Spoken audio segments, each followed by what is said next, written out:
Good morning, everybody. Welcome to the Tanner Symposium. We are thrilled to have you here. We're thrilled to be able to continue our conversation from a really enjoyable, engaging, and enriching Tanner lecture from yesterday. So as people walk in, I have the distinct honor of serving as moderator, and that gives me a moment just to introduce our three panelists. And well, actually, we have 3.5 panelists. We have a ghost panelist, which I'll explain in just a moment. And of course, our wonderful Tanner Lecture recipient or giver, depending on one's view. Let me start with the Tanner Lecture for this year. It's Elaine Landemore, who's a professor of political science at Yale University, who specializes in political theory. Her research and teaching interests include, among other things, democratic theory, political epistemology, ethics, and the politics of artificial intelligence. She's also a fellow at the Ethics in AI Institute at the University of Oxford and an advisor to the Democratic Inputs at AI program at OpenAI. As those of you who had a chance to hear the lecture know from yesterday, she served as on the governance committee of the most recent French Citizens Convention and is currently undertaking work supported by the Schmidt's Future through AI 2050 program. And we are thrilled to welcome her to Michigan. Among our three panelists, one of our panelists unfortunately was taken ill just at the last moment. So Professor Don Herzog will be here by comments. That is, he has sent his comments, but will not be here in person. As a quick moment, just to be grateful for his work and his comments, let me mention that Don Herzog is the Edson R. Sunderland Professor of Law, my colleague at the law school. His main teaching interests are political, moral, legal, and social theory, alongside constitutional interpretation, torts, and the First Amendment. He's the author of numerous books, including Sovereignty, Rest in Peace, and a little book of political mistakes. I could go on, but we are grateful to Don, and I convey his regrets on his behalf. But it is a sign of the richness of the University of Michigan that when Don Herzog goes down, we can just slide in Elizabeth Anderson. It's quite remarkable. So Elizabeth Anderson will be delivering Don Herzog's remarks, but then, of course, will be in her own voice as a commentator during the Q&A. So in that way, we are, what's the Shakespeare line? Twice blessed. Elizabeth Anderson is the Arthur F. Tourneau Professor and John Dewey Distinguished University Professor of Philosophy and of Women and Gender Studies. She's also the Max Shea Professor of Public Philosophy. She teaches in ethics, social and political philosophy, political economy, philosophy of social science, and feminist theory. Her research is distinguished in focusing on democratic theory, equality in political philosophy, American law, racial integration, the ethical limits of markets, and much, much more. Pragmatism needs mentioning, and feminist epistemology and philosophy of science. She's currently working on the history of egalitarianism and challenges to creating a society of equals.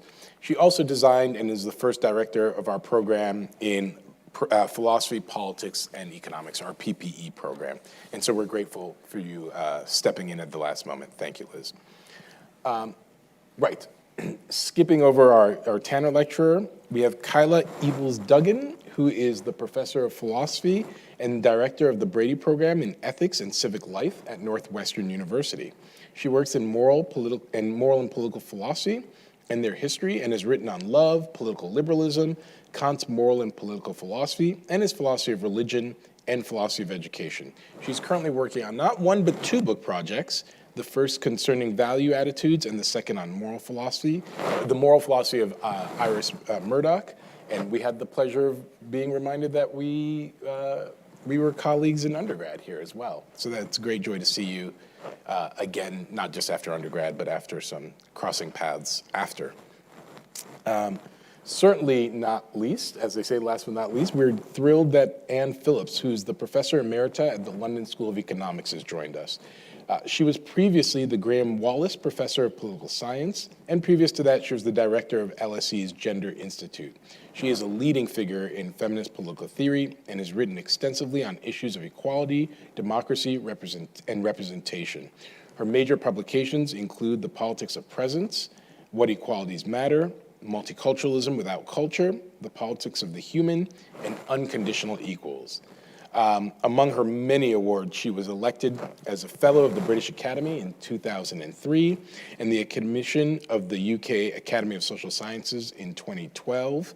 And in 2016, she was awarded the Sir Isaiah Berlin Prize for Lifetime Contribution to Political Studies. We are thrilled to have such a distinguished group and such a wonderful a wonderful lecture on which they can comment. Let's welcome everybody and get started.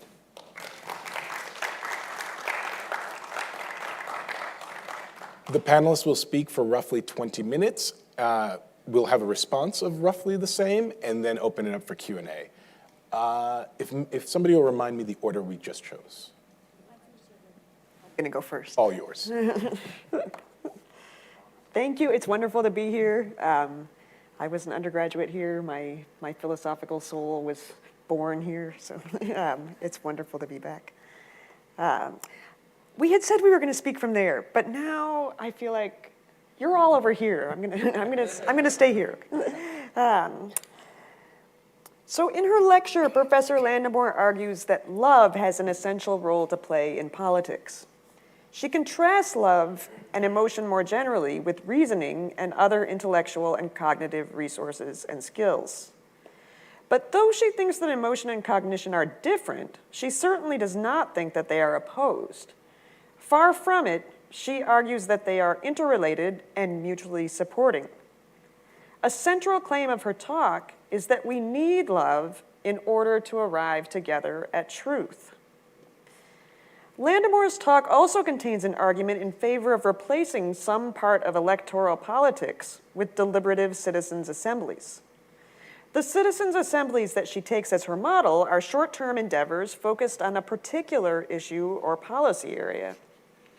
These assemblies consist in a small number of citizens coming together over multiple meetings in which they learn from experts and from each other. They deliberate together to arrive at recommendations that may then be considered for enactment by the elected legislature or by referendum. The participants in such assemblies represent a cross-section of the population and are chosen by random selection rather than by competitive election. Landemore argues that this procedure eliminates the competitive incentives that shape electoral alternatives. Electoral politics create incentives to prevail over opponents and amass power for one's own group, team, faction, or party. This creates structural reasons to suppress any inconvenient truths. And we know that increasingly, both domestic and foreign political actors are actively undercutting American politics with disinformation that is meant to mislead or at least confuse voters. Thus, there are clear ways in which electoral politics undermine rather than advance epistemic values. Shifting power from elected officials to randomly selected citizens' assemblies removes, or at least mitigates, these perverse incentives. But Landemore is even more hopeful about the potential of such assemblies. She hopes that they will not only undercut bad incentives, but also create good ones, giving rise to an environment of genuinely shared deliberation and a joint commitment to arriving at truth. Of most interest to her are the personal bonds of affection that she contends often, perhaps even reliably, form between the participants, even those who come in with radically different, sometimes deeply opposed viewpoints. The hope that Landemore finds in these assemblies is that given this affection, even love for one another, participants come to understand themselves as having a shared aim of finding a solution that serves everyone, a truly common good. This conception of our political aim replaces that of winning power and control for our own faction. That, in turn, makes it not just possible, but attractive to search for truth. As I understand it, Landemore includes at least 3 different things under the heading of truth. First, ordinary empirical facts, such as might be provided by the expert advisors to the assembly, the sort of truth that even Arendt and Rawls allow in political conversation. Second, understanding the lived experiences of others. That is, what it is like to be a member of this society while also being unemployed or queer or Muslim or occupying any number of other standpoints, identities, or social locations. And finally, what should be done? What would amount to the best policy or way of addressing the issue at hand? I take it that it is the inclusion of this last category, though perhaps also the second, that leads to Landamore's cautions that truth may be plural.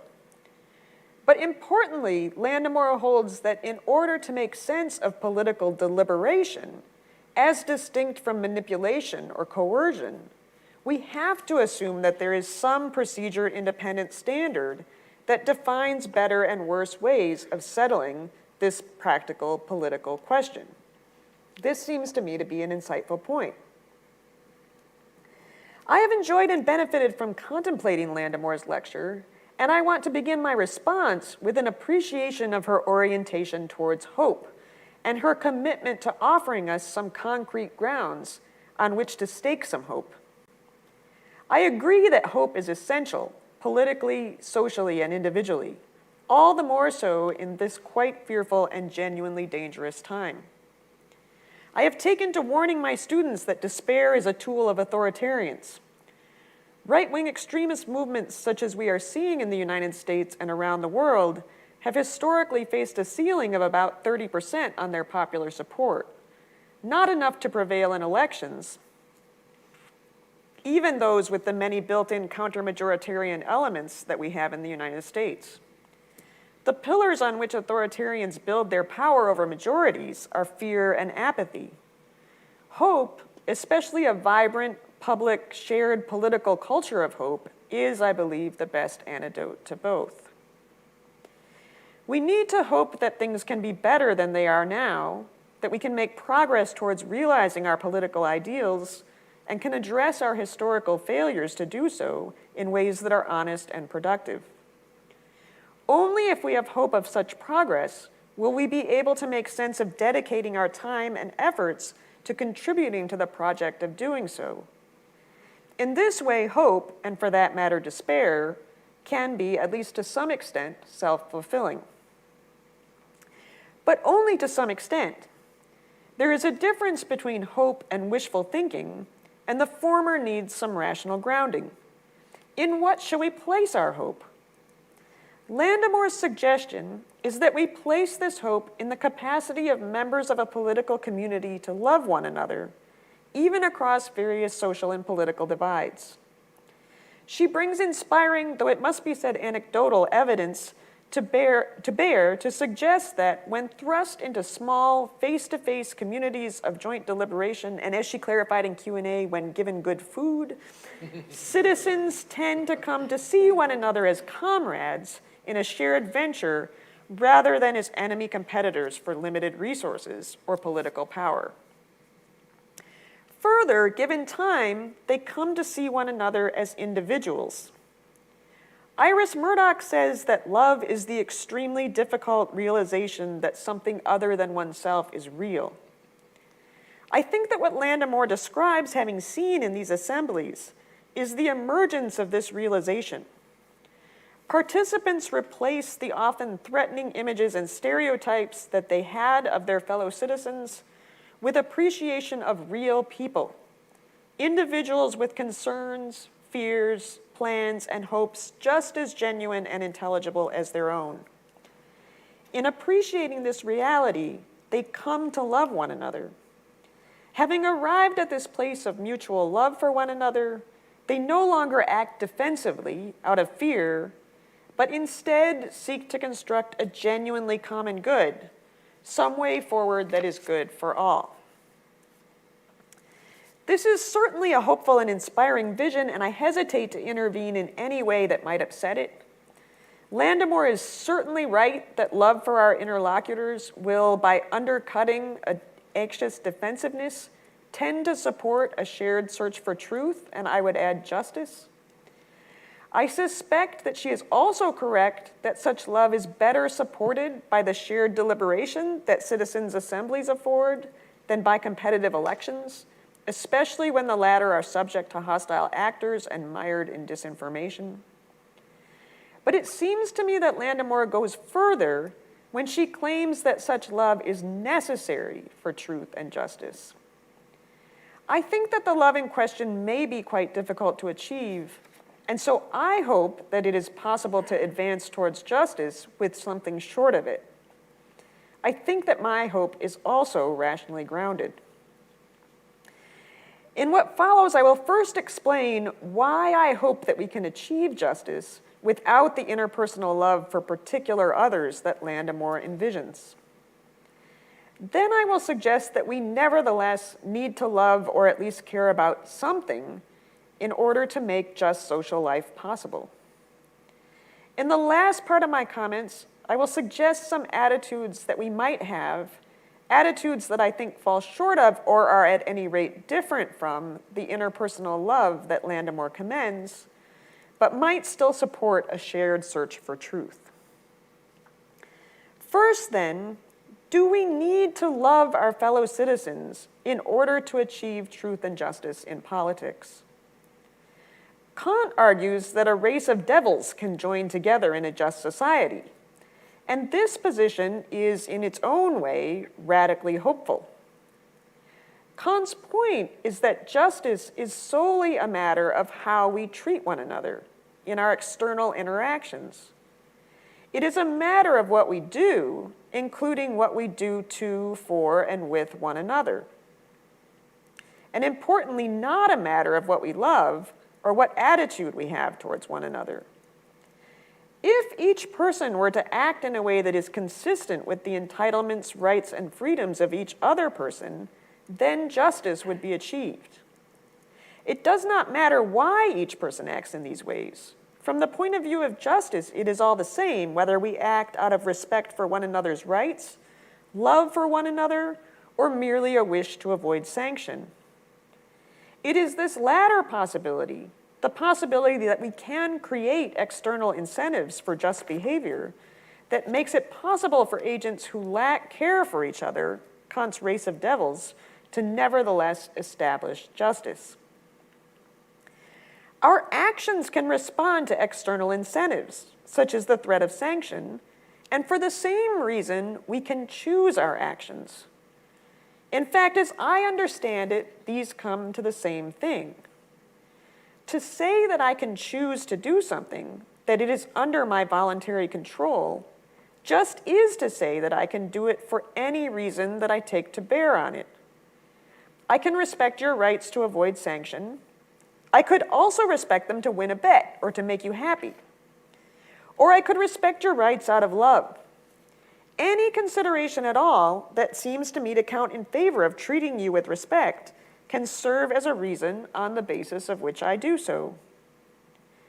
By contrast, I cannot choose to love you, or in general, choose to have any particular attitude toward a person. Attitudes like love can't be undertaken for just any reason that makes it seem attractive to have them. I can't love a person in order to win a bet. I can't love a person in order to avoid sanction, and I can't love my fellow citizens in order to realize a just society. I can love someone only in response to an experience of them that calls forth this love. I hope that Kant is right and that love of the members of our political community is not necessary for justice, because I hope that justice is something that we can choose to enact if we care to do so. In fact, this seems to me to be an important desideratum for a political ideal. This will be true so long as justice requires only that we act in certain ways and not that we have certain attitudes towards each other. Now, as far as I can tell, Landemore does not disagree with me about the non-voluntary nature of love. She does not suggest that we could simply choose to love the fellow members of our political community, but rather that interacting with them in certain ways, something that we can choose, is likely to give rise to love. To love a person, I must have a certain sort of experience of him, And I cannot choose to have this sort of experience, but I can choose to put myself in the way of it. To return to the Murdochian formulation, I can expose myself to experiences that help me see the reality of others. Landemore suggests that citizens' assemblies are just such experiences, and that we collectively should integrate them into our politics for this reason. Now, I'm friendly to that as far as it goes. That is, I find plausible both that these sorts of interactions will tend to give rise to love, and that such love will tend to improve our politics. And I further agree that together these considerations constitute good reason to at least experiment with this approach to political questions. Still, I worry that if we needed to generate these sorts of interpersonal bonds among citizens, our prospects for advancing meaningfully towards justice would not be great. As a matter of human psychology, it could be true that we need such love for our fellow citizens to motivate an effective commitment to building a just society with them. I hope that it is not, because I think that this sort of interpersonal appreciation and bond is quite rare and limited. It is not, it seems to me, an attitude that we can have towards each of our fellow citizens or towards each of the members of our political community at large. That is, we need to build a just community with far more people than we can possibly love. Landemore briefly addresses related objections about generalizability and scale at the end of her lecture. One helpful thought that she offers in response is an appeal to moral or political imagination. I like the idea that citizens can come to see themselves as represented in and by the assemblies, interestingly in a way that they may not see themselves as represented by their elected representatives. Landemore suggests that further, by identifying with their members, we can also come to share vicariously in these members' love for one another. But it seems to me that there is a real and significant difference in kind between the interpersonal attitude that can form between individuals who have been in a room together, who have talked and laughed and maybe cried together, and this sort of vicarious bond. What I want to explore in what remains is the wider range of attitudes that might support a commitment to finding truth and a common good. Despite my concern that the political power of interpersonal love for individuals is limited, I share with Landemore the conviction that we need to love, or at least value, something if we are going to be motivated to advance towards justice. Above, I said that it seems to me to be an important criterion for a conception of justice that achieving it is under our voluntary control. That is, we could choose to enact it if we cared to do so. But this raises the question, why should we care to do so? We can act for any reason that we take to bear positively on so acting, but what we take to be reasons for action will depend on what we value, care about, or love. I suggested that it is possible to have a just society so long as each person acts in accord with the rights of all, even if each acts this way only in order to avoid sanction. Even here, though, each would act for something that they care about, presumably their own well-being. Mere incentive to avoid punishment could support justice, at least if we met the high bar of getting these incentives set up correctly and effectively. But in reality, most of us need to care about something other than our own narrowly construed self-interest to make advance towards justice possible. And this is what makes Landemore's appeal to love one another so attractive. In a healthy, well-functioning family, each member may be motivated to make sure that each other member is treated justly out of love. But we do not need this kind of interpersonal love to be so motivated. We might not love, but only respect one another. We see one another as having reciprocal entitlements to make claims and to freely direct our activities in ways compatible with the freedom of all. This attitude towards one another is not the same as love, but it is a way of valuing others. And respect of this sort can also be a sufficient basis for justice.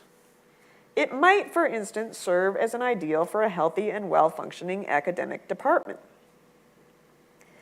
But as Landemore recognizes in raising the issue of scale, political societies are far too large to rely on singular attitudes towards individuals. We are in relationships of justice or injustice with far more people than we know, far more than the number whose reality we could appreciate one by one, as we do in interpersonal love or respect. Arguably, we are in such relationships with all persons. If love or respect cannot motivate us in these instances, what does? I see at least three possibilities. The first is more cognitive than Landemore acknowledges, though I think that it is in fact still in the spirit of her approach. I offer it as a possible reinterpretation or further interpretation of her point about imagination. Once we have appreciated the sort of value that others have, we can think with the concept of their value. We can form and grasp thoughts like, all of the members of my political community have hopes and dreams and fears and plans that are as real and significant as my own. We can understand that the parents and children whom the Trump administration separated on our borders in 2017 have the same sort of bond, a love just as real as we have with our own children. We may need to love some individuals in order to grasp the moral concepts in play in these thoughts, and so achieve this kind of understanding. But once we have it, the thoughts themselves can move us, even if we do not love because we do not even know the individuals most affected by the policies that we oppose and for which we advocate. Second, we can be moved not just by love of individuals, but by love of the community. Martin Luther King's concept of the beloved community can continue to serve as a powerful political concept.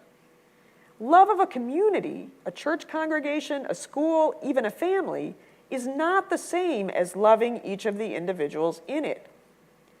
It nevertheless has implications for how we are motivated to interact with these individuals, for what reasons we take ourselves to have. Love of a political community is, in my view, what really deserves the name patriotism. Patriotism, in this ideal sense, will motivate us to seek the common good. It will at the same time motivate us to care about what Marcia Barron and Taylor Rogers call the moral flourishing of our nation or community, to identify with and take responsibility for the actions of the nation such that we feel pride when it acts well and, importantly, shame when it acts badly. Finally, we can love certain ideals of relationships. In particular, I would commend the liberal democratic ideal, in which no person or group dominates others. Each has a voice in the determination of our collective action, and each is free to direct their own lives. We can find this way of relating to one another compelling and be motivated to seek it out, independent of our attitudes towards the individuals with whom we do or can stand in such relationships. One finds appeal to this ideal even in Rawls. Landemore cites Rawls as an example of someone who attempts to base politics on rational self-interest. It is true that the parties behind the veil of ignorance reason about what principles to adopt, and further true that they are guided in this reasoning by concern for their own well-being, in particular a concern to raise the floor on their prospects in the society as high as possible. But what is our own relationship to the parties? It is obviously not a relation of identity. We live in front of the veil of ignorance, not behind it. Is that the end? I have one more paragraph. May I finish?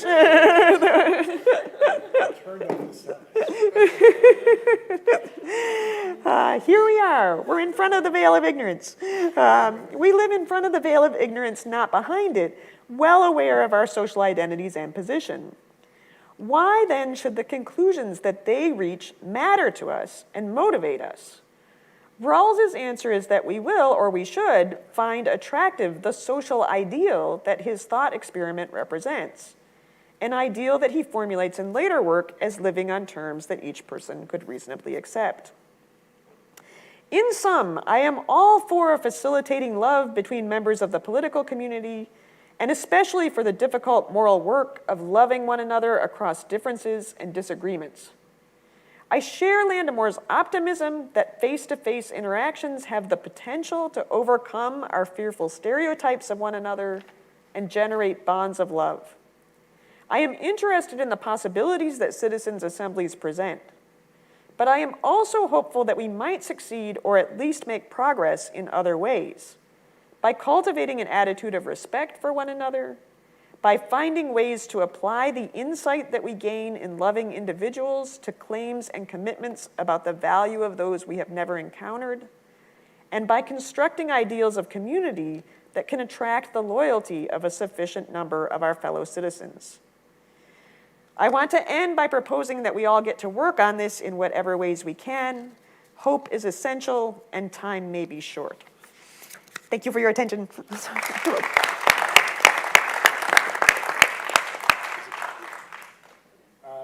First with the Yes, I'd like to go next.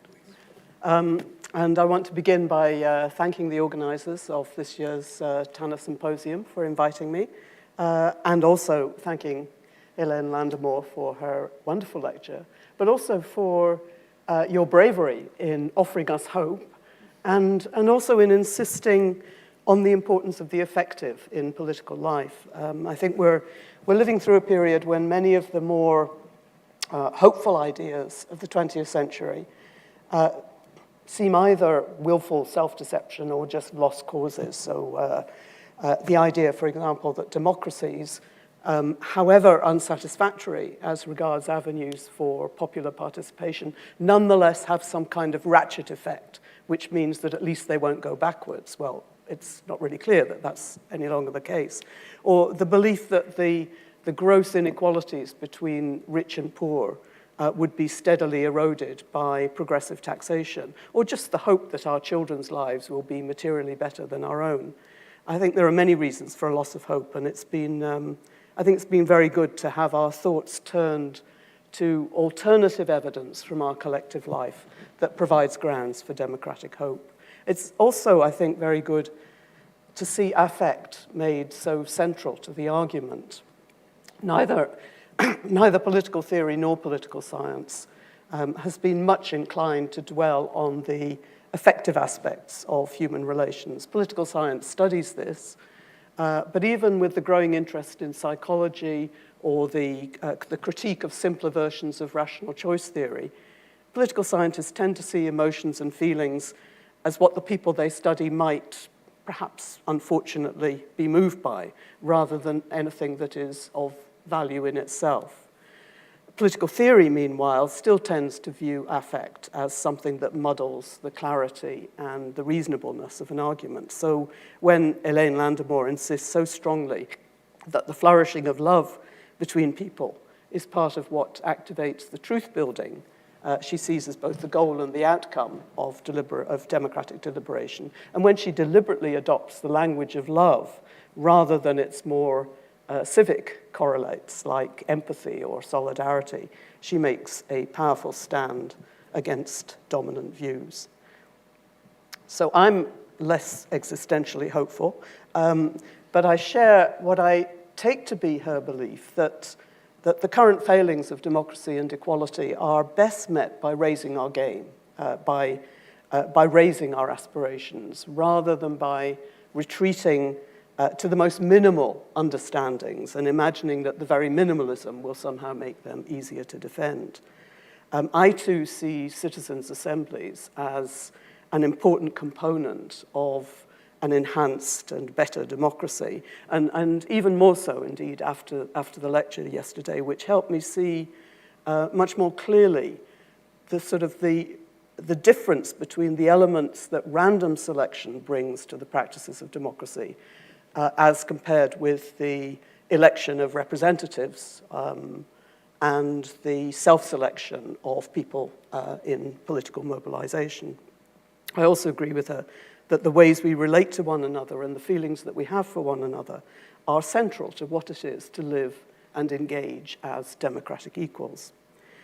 I'm a bit more reluctant, however, to deploy the language of love, though for slightly different reasons than Kyla's.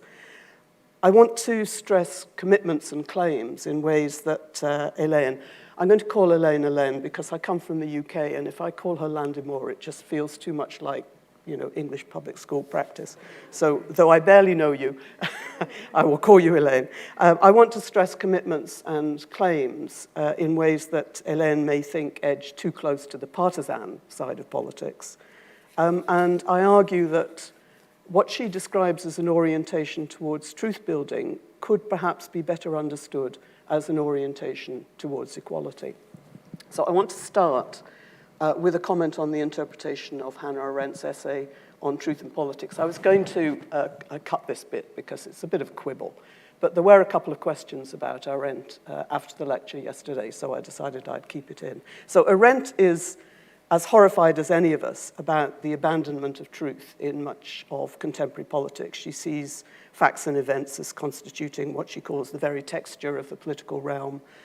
She almost despairs of the modern manipulation of facts, the image-making, and the way unwelcome factual truths become redescribed as mere opinion.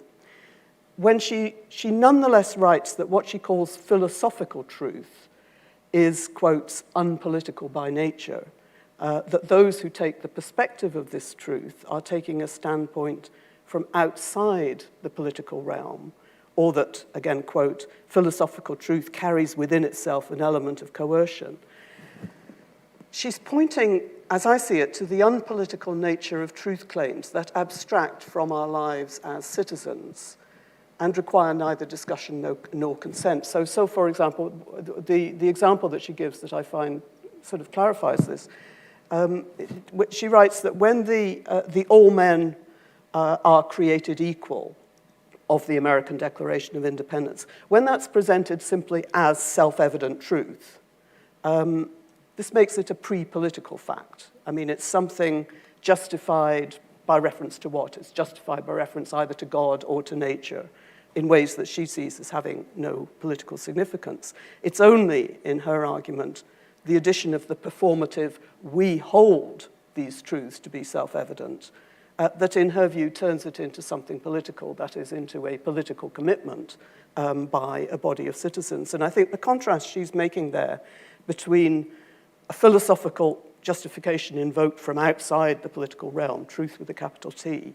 and an understanding which is established through politics seems to me both correct and actually largely coherent with Elaine's own thinking.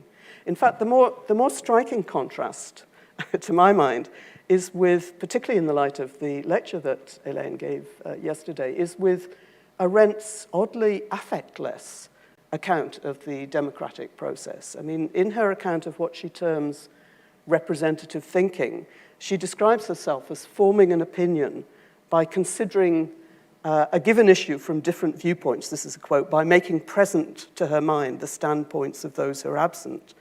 And she argues this doesn't mean blindly adopting the actual views of those who stand somewhere else, matter neither of empathy, she actually descants the idea of empathy, nor of counting heads, but of being and thinking in my own identity where I actually am not.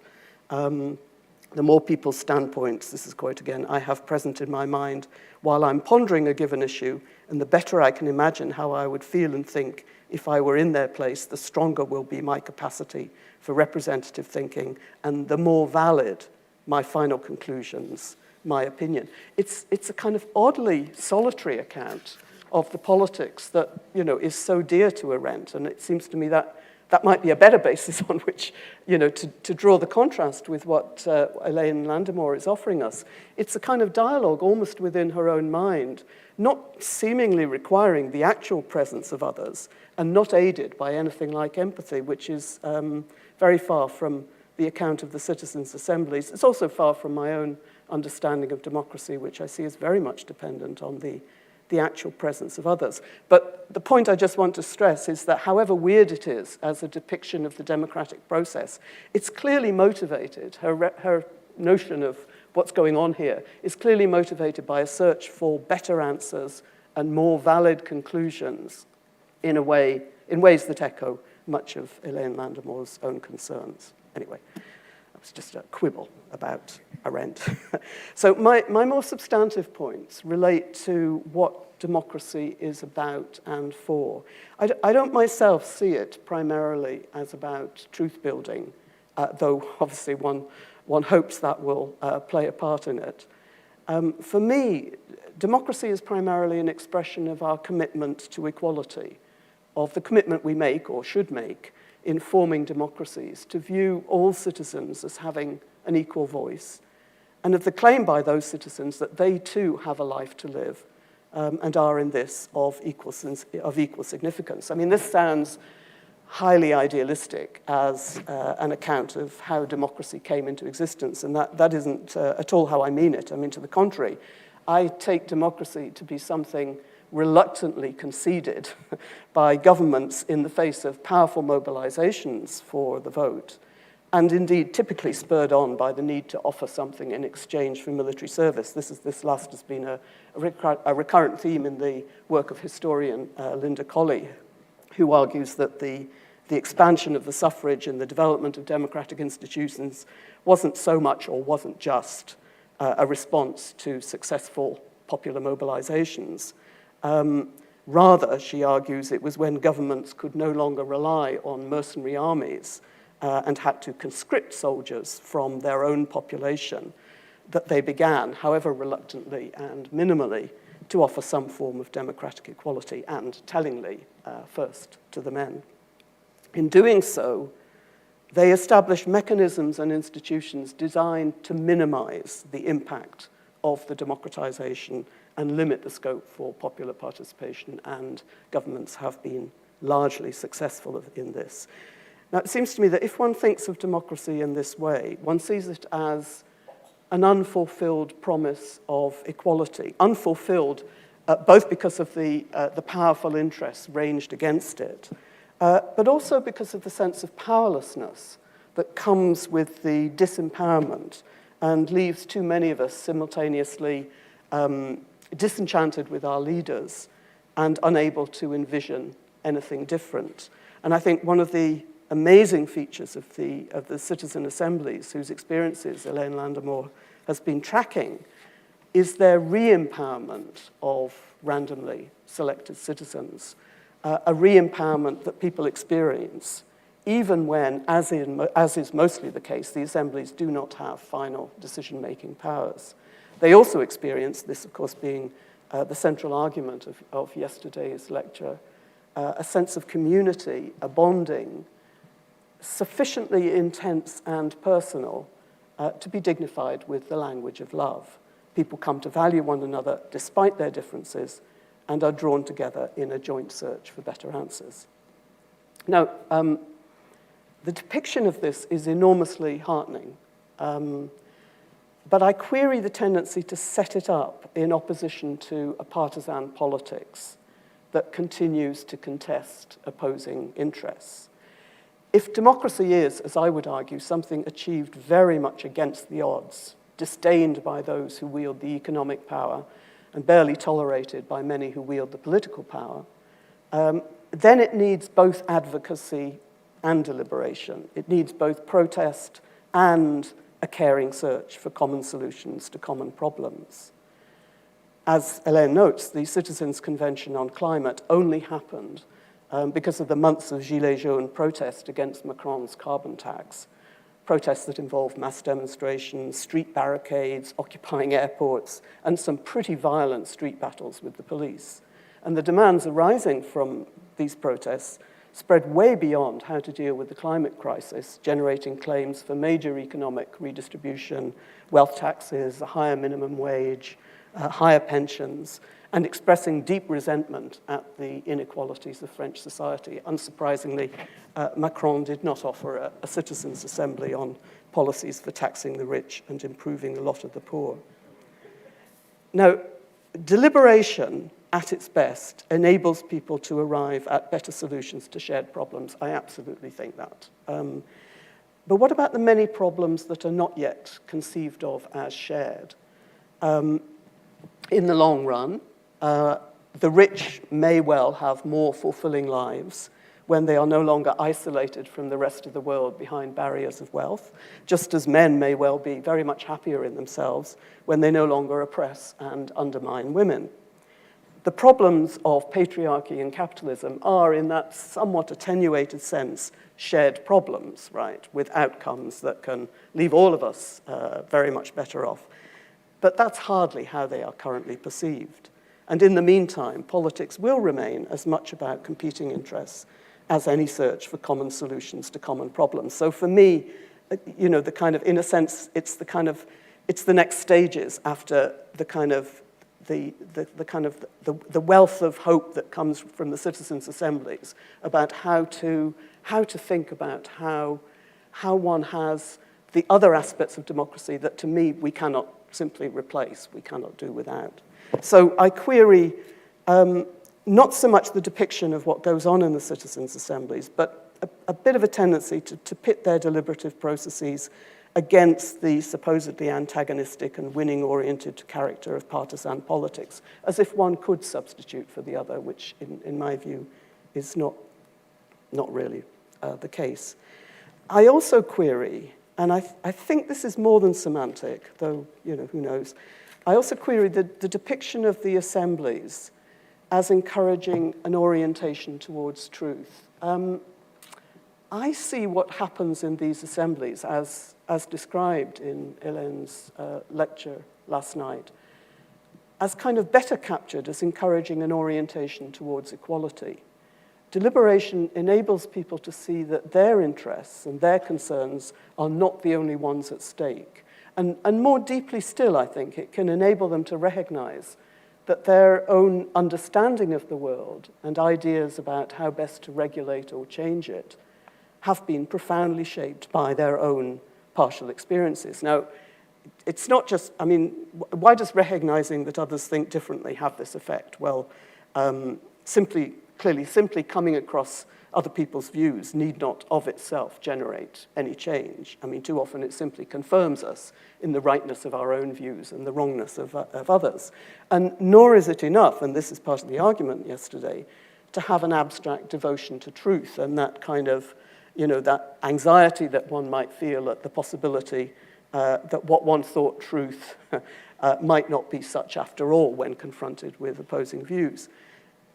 When disagreement helps us seriously reconsider our initial views, it is, I would argue, because we've come in a more substantial sense to recognize one another as equals. Now, with Hélène, I think this is as much an emotional shift as a philosophical one. Many people subscribe to the notion that we're all in some important sense of equal significance, but few of us actually live and feel that idea. Our equal right to vote, the foundation of electoral politics, commits us to the principle of equality, regardless of wealth, gender, race, religion, and so on. But it doesn't of itself do much to make this part of our orientation. One of the deliberative practices described in Hélène's account deepen this into a more substantial orientation towards equality, one where we take each other seriously, we listen carefully to views that we had previously dismissed as ignorant or ill-informed, and we try to come up with solutions that will work for all. And I thought one of the particularly striking observations in the lecture was that, you know, because people encountered one another without the prior labels of either social status or political views, you know, that they came together as kind of just randoms, that this was part of what enabled both friendships to blossom across normally significant difference and people to engage with those they might otherwise not talk to. This is a practice of democratic equality in which people come more substantially to see one another as equals and not just subscribe officially to that view. But to me, describing this practice of democratic equality, you know, in all its kind of wealth and kind of hope, describing it as an orientation towards truth, even in the small t truth manner, which is proposed by Hélène, doesn't, to my mind, capture its true force. So as I say, to me, I see it much more as what's going on there is developing this orientation towards equality. I also think, and this connects with some of the things that Kyla's been saying, though I have a different kind of worry. I also think that adopting the language of love to describe the bonds that are created in the process risks limiting the equality to only very specific political contexts. It seems to me it's surely part of the commitment to equality that you do not need to love people to see them and accept them as equals, that you do not need even to like them, that you may indeed have legitimate reasons to regard them as enemies. So if you think about the part of democracy that is expressed in human rights, the rights attached to human rights, including the right to a fair trial or the right not to be tortured, should not be taken away from people because they've behaved badly or because they've behaved in some way that makes them unlovable. And I think in similar fashion, the equality expressed in the more substantial forms of democracy argued for throughout Hélène Landemore's work should not be curtailed by expectations of us learning to love one another. The really challenging task of democratic equality, it seems to me, is to learn to see and relate to others as equals when you do not love them at all. Thank you. And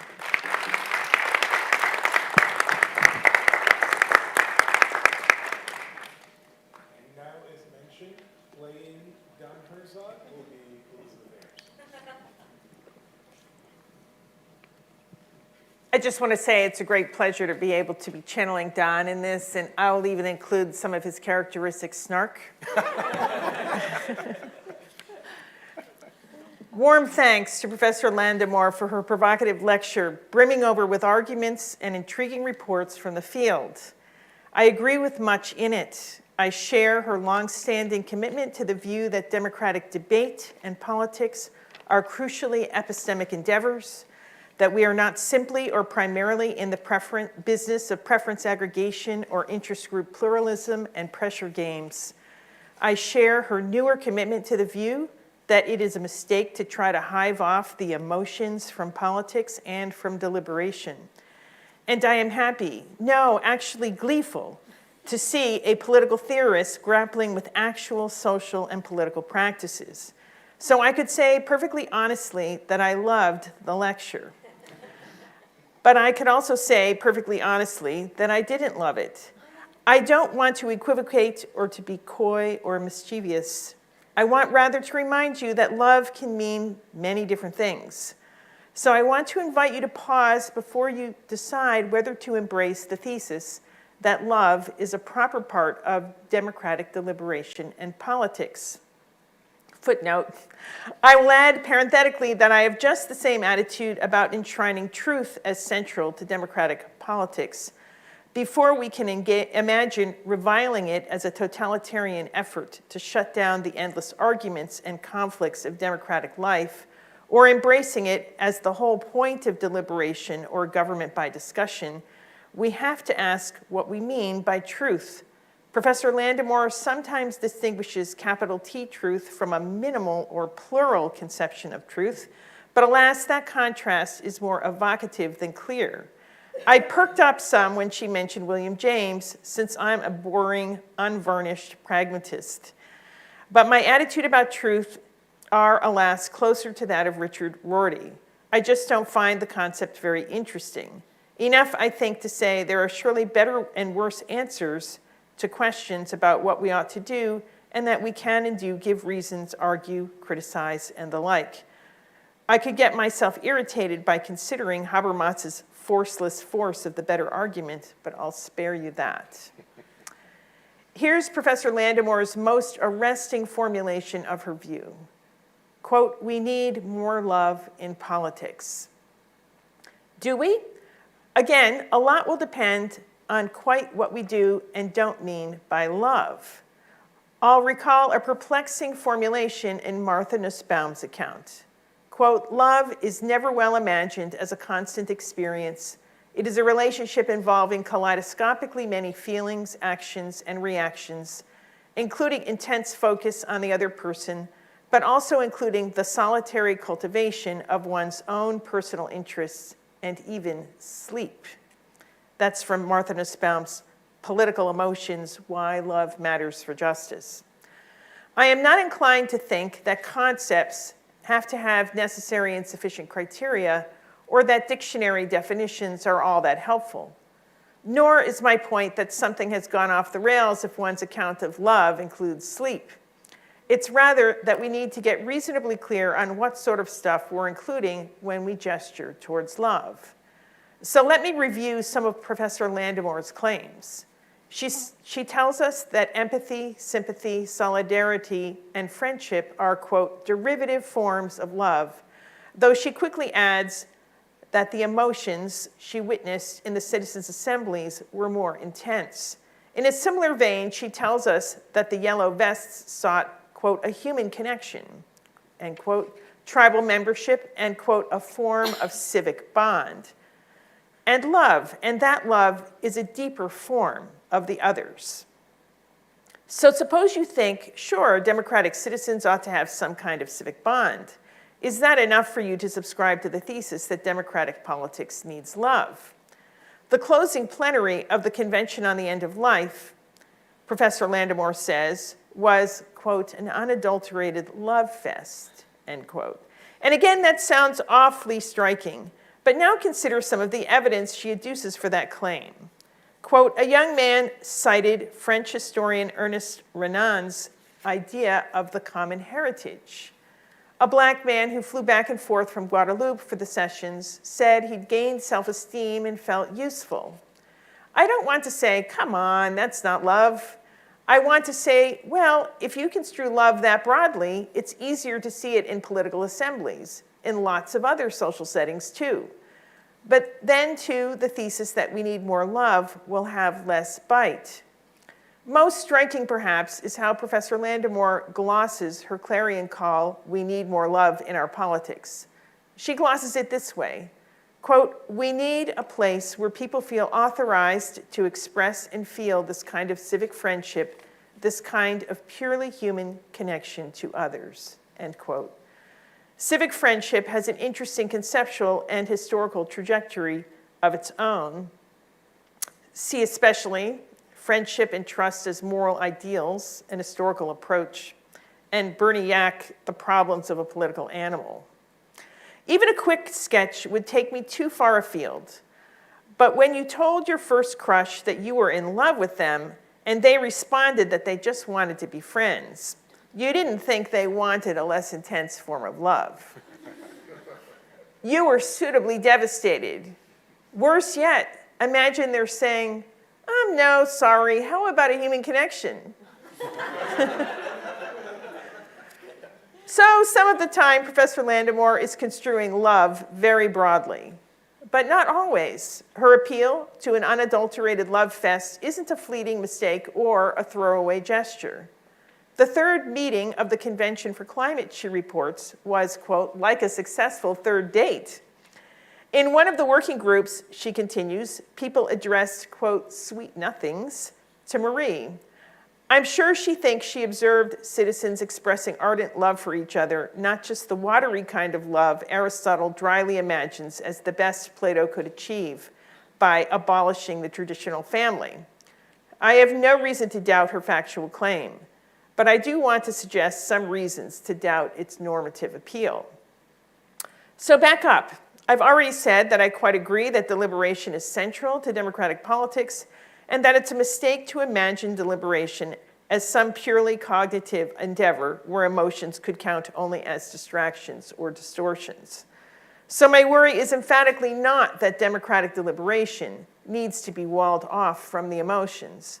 It's rather that I think Professor Landamore has the wrong emotions in play. Professor Landamore embraces love, in part as the opposite of hate. Nicolas Hulot, former Minister of the Interior, complains about the National Assembly, quote, "People hate each other over there." I have no reason to doubt or deny this claim. And she closes by suggesting that we might as well try pursuing love, quote, "since we seem to have reached the point of diminishing returns with the policy of hate." The politics of hate. I get it, or anyway I think I do, but I'm unpersuaded. I don't think we should aim for love. Not because love is unattainable, not because love won't scale up from these small citizen assemblies charged with hashing out policy, but because aiming for love would be aiming at the wrong direction. Consider a field report from this side of the Atlantic. At a campaign stop in New Hampshire last year, Donald Trump ran into Mickey Larson Olson, who had served 180 days for storming the Capitol on January 6th. She had no regrets about that. She thought everyone in Congress who voted to certify the results should be executed, and she wanted a front seat for Mike Pence's execution. Larson Olson's hair, a wig, was red, white, and blue. She was wearing a gaudy QAnon superhero outfit, and Trump came over and hugged and kissed her. No, I don't know if he whispered sweet nothings in her ear, but she was ecstatic.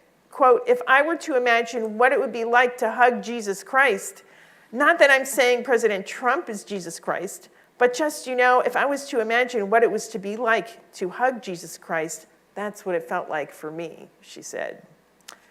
Or think about the extravagantly emotional displays at Trump rallies. The attendees don't only love Trump. Are you tempted to copy edit here and replace Trump with something like their orange god? Please don't. They also love each other. But that solidarity brings us vanishingly close to Carl Schmitt's friend-enemy distinction, the one in which existential conflict up to and including death is what defines the political. These vignettes are at the least a reminder that love might work in politically pernicious ways, and I suspect Professor Landemore would be happy to agree with that much.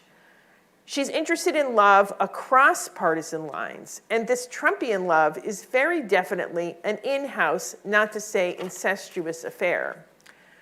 But I'd rather you think about your reaction to the vignettes.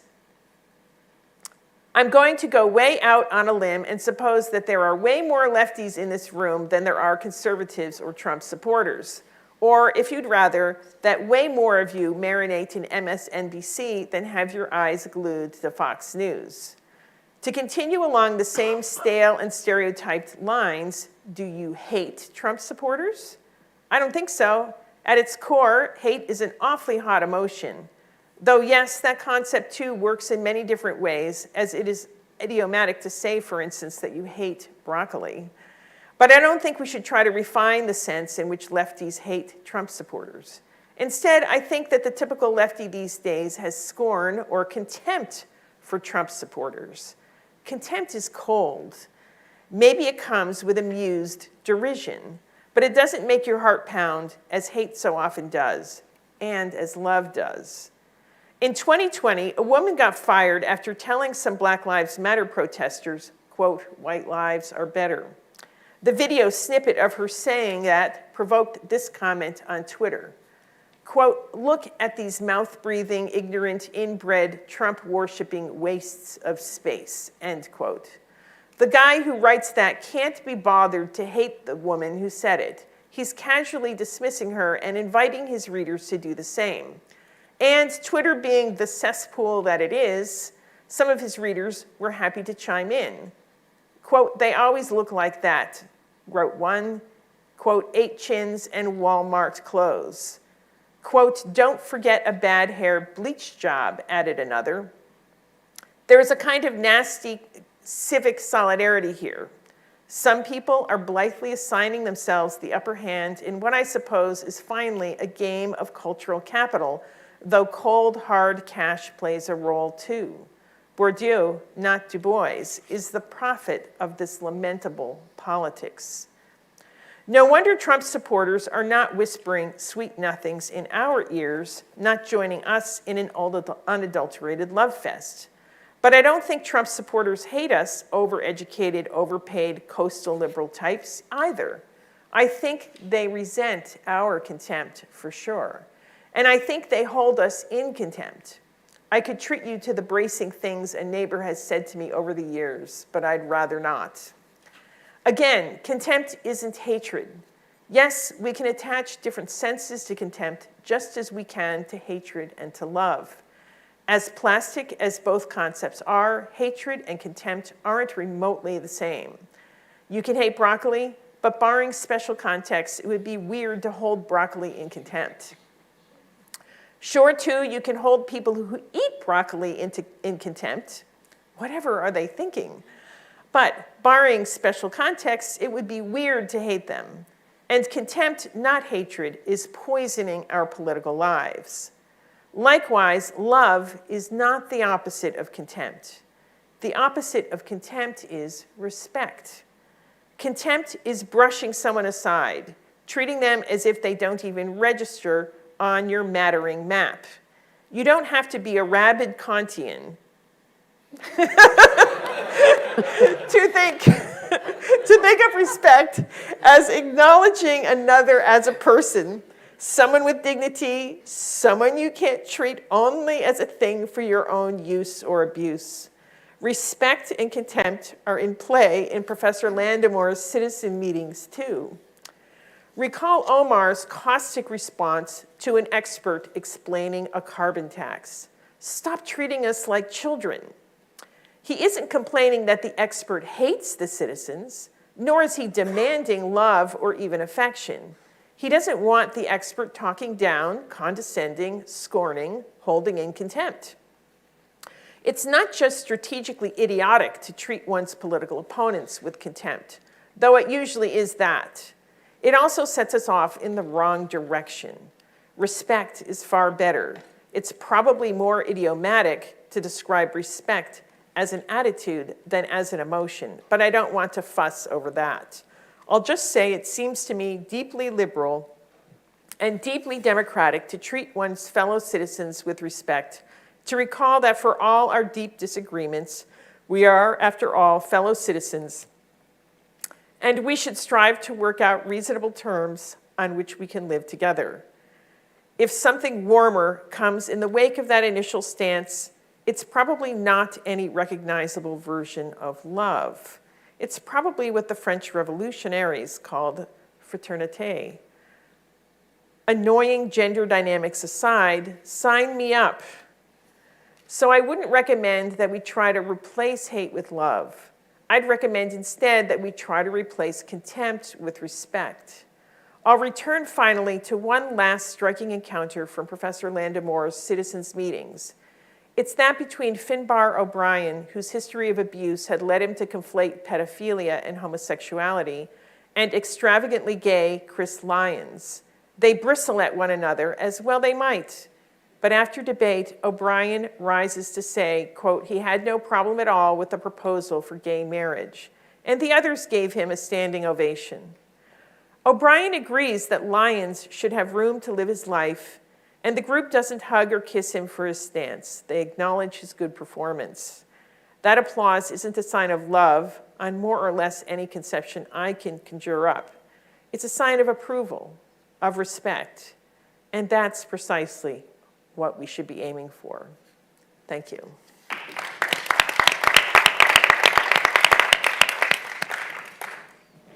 Admirable impersonation. We will have about 20 minutes of response from Helena and then open up for a Q&A. The floor is yours. All right, so first I want to thank everyone on this panel, Professor Eko Janka, and also my commentators, of course, Anne Phillips, Kayla Ebels-Dugan, and Don Herzog, aka Elizabeth Anderson, did a wonderful impersonation. And of course the audience here for being here. It's again, I said that yesterday, but I want to reiterate that I feel incredibly honored to have been delivering this tenor lecture, and in fact I'm still in disbelief about it to some extent. So let me try to do justice to those very rich comments. I just want first to remind the panel and the audience of the perhaps more limited approach and claim of the paper.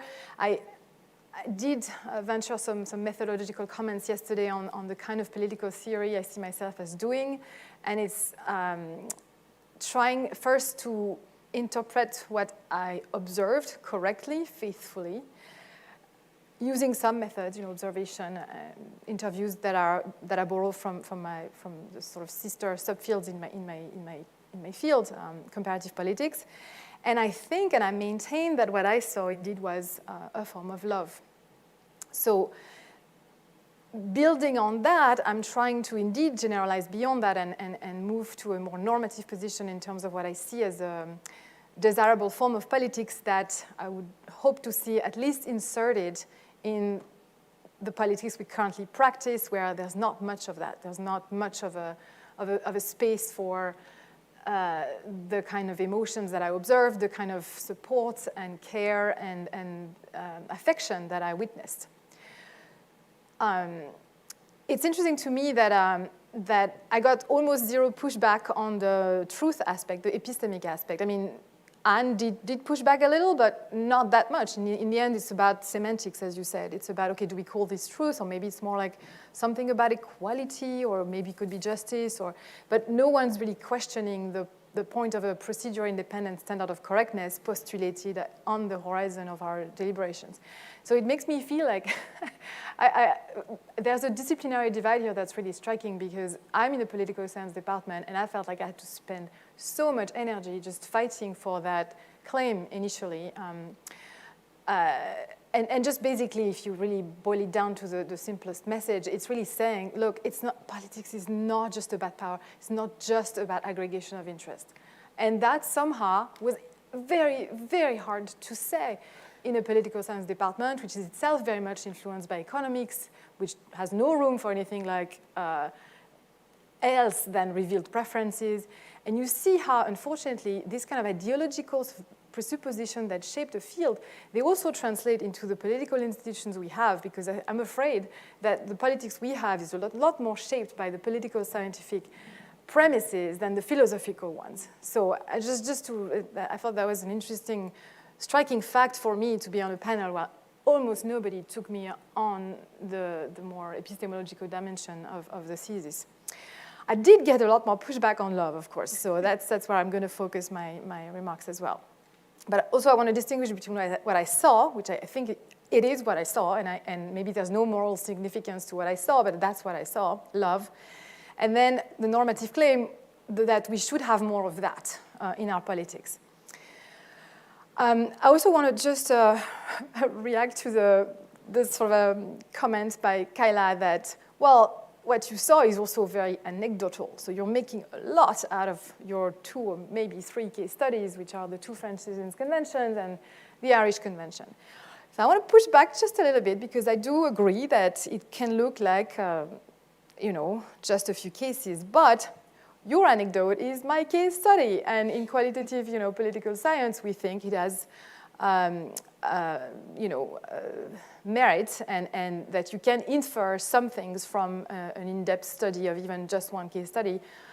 That's not the preferred sort of approach. Usually you triangulate using other methods like surveys or modeling or RCTs or other things, right? But a case study is not to be necessarily dismissed as just an anecdote.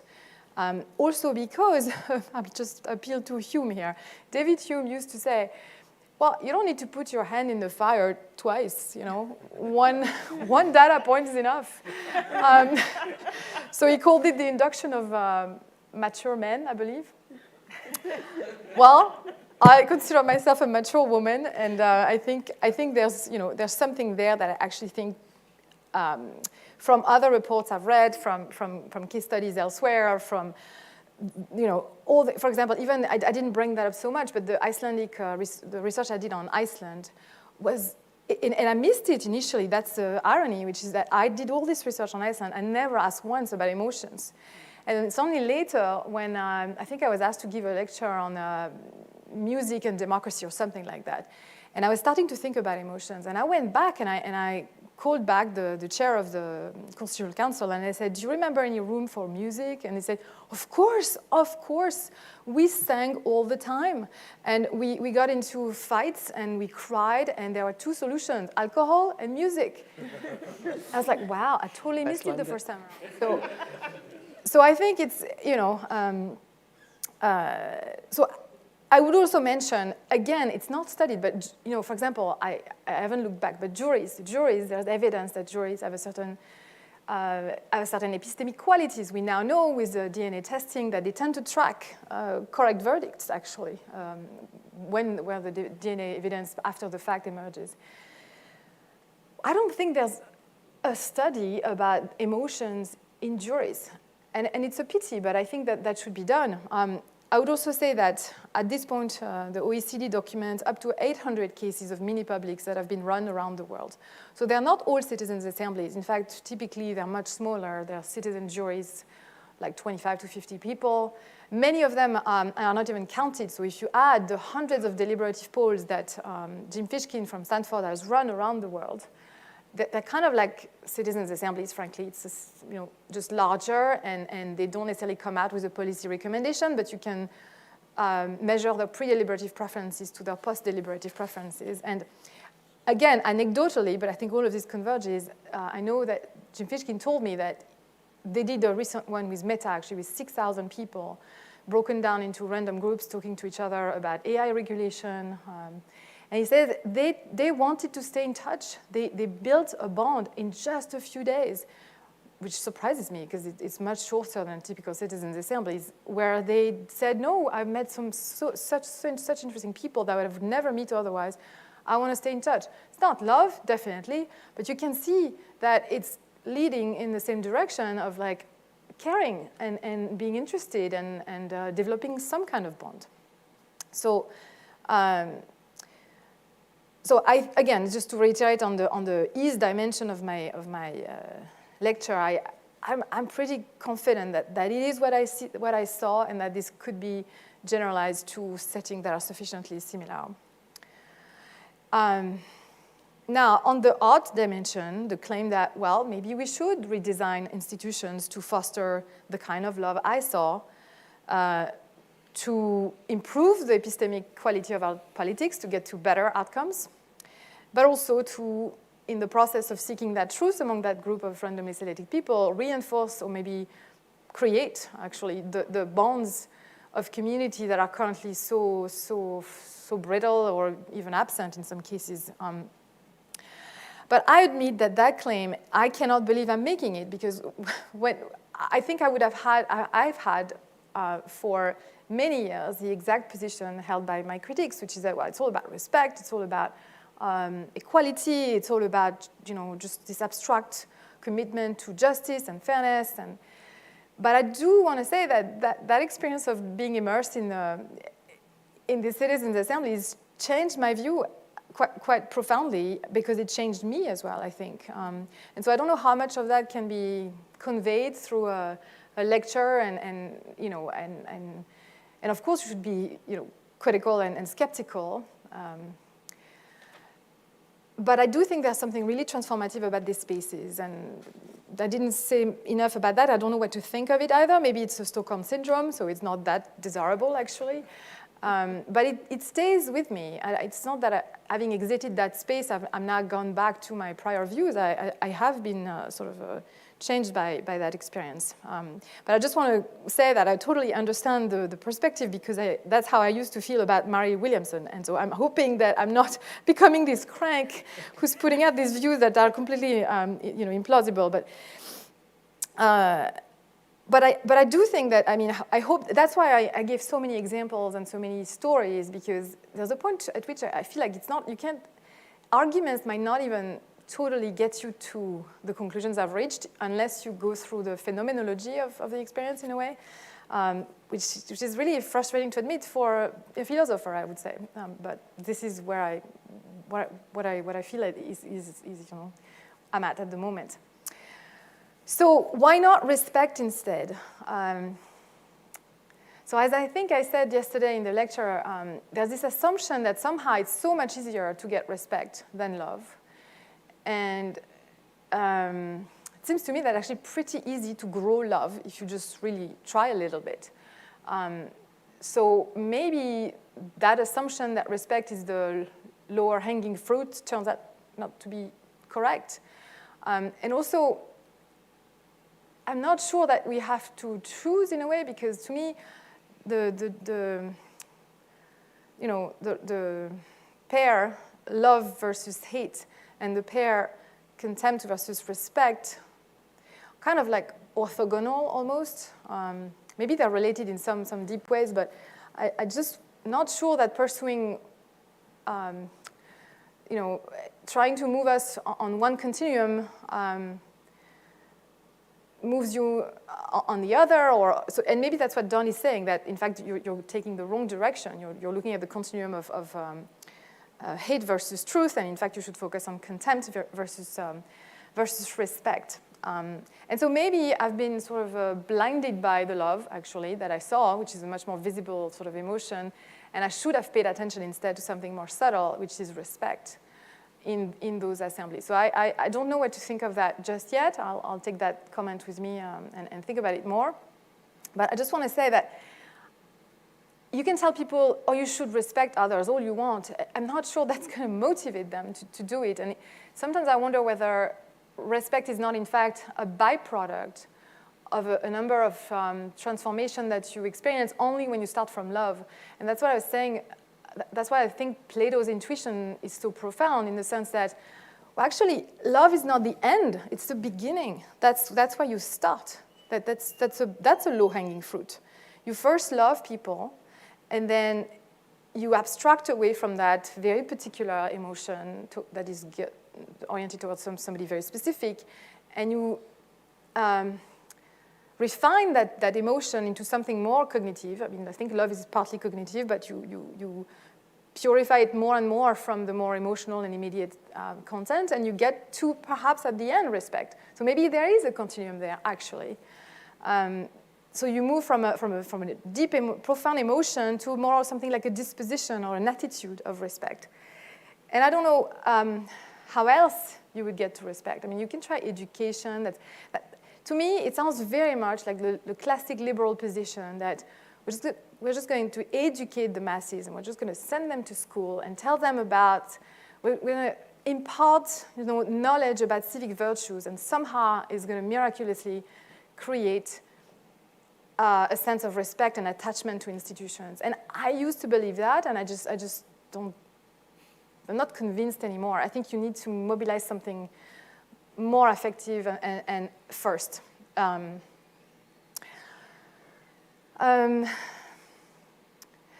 Additionally, I would say that one thing that I didn't talk about much, but I think, because I just thought of it when somebody asked the question, I think, yesterday, but I think it's present in the stories I tell, that it's not clear to me that people can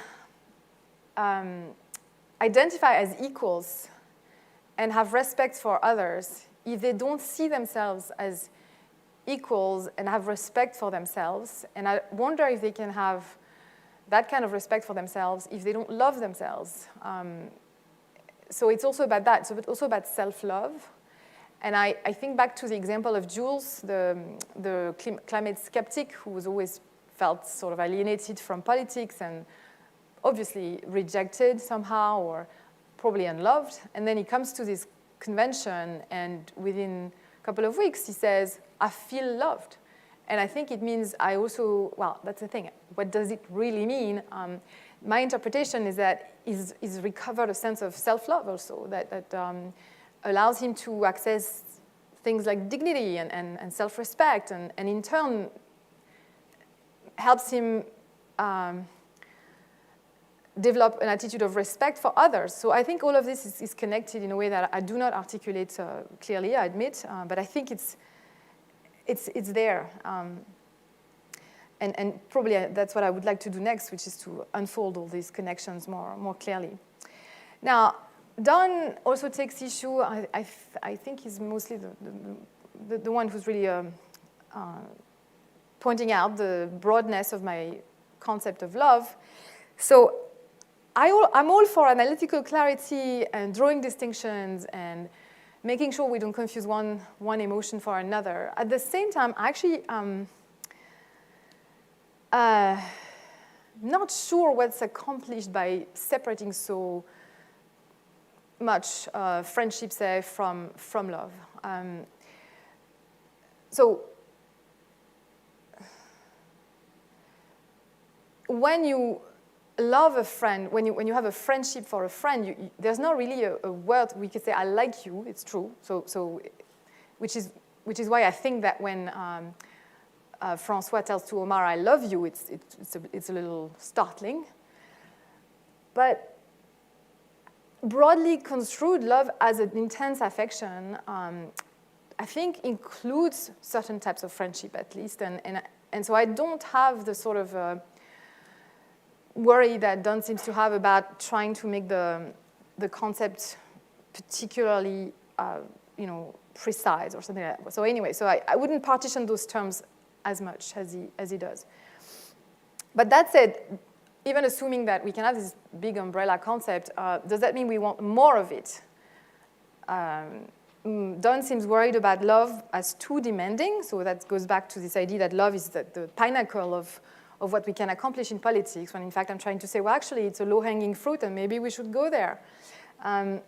He's worried that it won't last as well, which I'm tempted to say, well, maybe it won't last, and so what? In a way, it's there to accomplish a purpose, and maybe whatever is left of it, even if it's a more sublimated notion of attachment to the institutions that produce that experience, it's already something. We all have friendships that and loves that disappear, and still we feel like it was worth living them, and it sort of changed us, and hopefully for the better. Then he points out that, well, love is present in mobs and groups of Trump voters. So maybe what I should say more precisely is that it's not that we just need more love in our politics, it's that we need more love that is properly channeled, right? Because I think, in fact, I should preface the talk by saying that it's a little bit about institutional design, right? I'm not saying that there's no love completely. I mean, there are, it's like weed, it grows anyway. But you want it to grow in a healthy way, in a way that you can channel for the purpose of, figuring out better policies and laws, and for the purpose of fostering the right kind of relationships between people. So I don't think the love between Trump voters is bad. It's just that it won't have these epistemic properties because it's growing between people who think alike and are not willing to expose each other or think of alternative views or seek out alternative views. So my view is that it should be redirected. We need to take the love where we can find it, cultivate it, and redirect it. Now, can it scale through imagination? So that's a claim I make very briefly at the end, and I'm glad Kyla thinks it's possible. I do think it's possible. Is it still love by the end of the stretching process, if you will? Well, I think there are still some molecules, yes, that survive the sort of stretching. And it takes me back to this feeling I had. I've left my country for over 20 years now. And I never missed it. I never felt anything like what people talked about, like nationalism, patriotism. The first time I felt like that was when I went back to that third session of the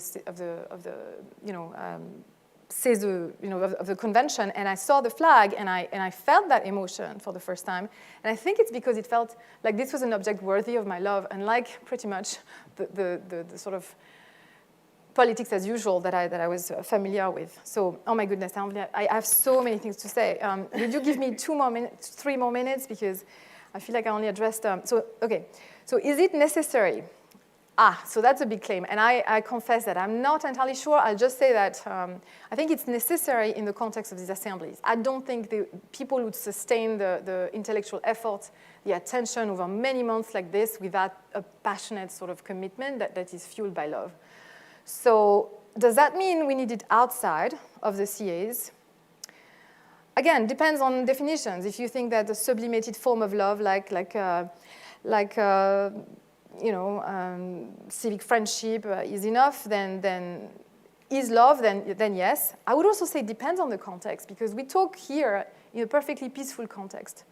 Maybe we don't need love. Maybe we can get by with respect. But I think if you're in Ukraine right now, or if you're in war context, maybe you do need an intense form of love and attachment to your fellow citizens and your country in order to do the right thing for your country. Otherwise, you're just going to leave and go back to another safe place where you can afford to be just focused on your individual pursuits and never make any kind of sacrifices. So I think right now it's comfortable for us to talk about how respect and self-interest or these other notions are enough. I think it depends a little bit on external context. So Anne pushed me on equality. I would say that it's not that I don't care about equality. Obviously, I care. It's just that I take it as a premise of the whole exercise. I'm not really talking about the point of love in an oligarchy, or I'm really focused on the democratic context where equality is baked in the design choices before we even come in, with our citizens' assemblies. And of course, it's formal and not substantive, so there's a lot of things that you need to do. But I think that wouldn't be enough. Even if we treated everyone absolutely equally in these settings and we try to model the kind of respect and value that each citizen has, I don't know that it would get us the epistemic properties. I don't think it's enough, again, in the context of the citizens' assemblies, to get the outcomes that I saw and that I think are desirable. On the question of, aren't you too harsh towards electoral politics, partisan politics, agonistic politics? Yes, I admit I am, because I'm very disillusioned on that front, and it's very hard for me to find affection or remobilize myself for this. And also because, again, I'm in the political science department where I feel like 95% of what my colleagues do is about propping up that model and telling me how it's the best invention since slice, whatever the comparison point is, but it's just... So I feel like that's where I come from, this defense of electoral partisan politics is already overwhelmingly represented in my environment, so I'm trying to push a little bit against that. Okay, I think so I do sometimes go close to, come close to saying that I don't see a problem with replacing elected assemblies with citizens' assemblies, truly empowered citizen parliaments. There's a very good book by John Gastill and late Eric Olin Wright called Legislature by Lot, where you have a series of people defending the sort of pure autocratic scenario versus the hybrid scenario defended by Olin Wright and Gastill. And I have to say, reading the responses, I find myself more convinced by the people defending the pure model, because in a way, and also from what I saw, the elected assemblies will tend to fight back, tend to try to minoritize and delegitimize citizens' assemblies. They're afraid of the competition. And I just don't know, if you have a program that's defended by an elected assembly versus the program put forward by a citizens' assembly, like the legitimacy competition is really hard to solve, and I worry that it will just lead to gridlock. So in my view, in my open democracy model, the citizens' assembly, whatever, the legislature by lot, is central to the model, has legislative supremacy. And then if you want parties, they will emerge anyway, and they will help structure debates around referenda and things like that. But do you need another chamber, there are many, many institutional scenarios, but it's true that I do not have great sympathy for electoral politics. So I'll stop there.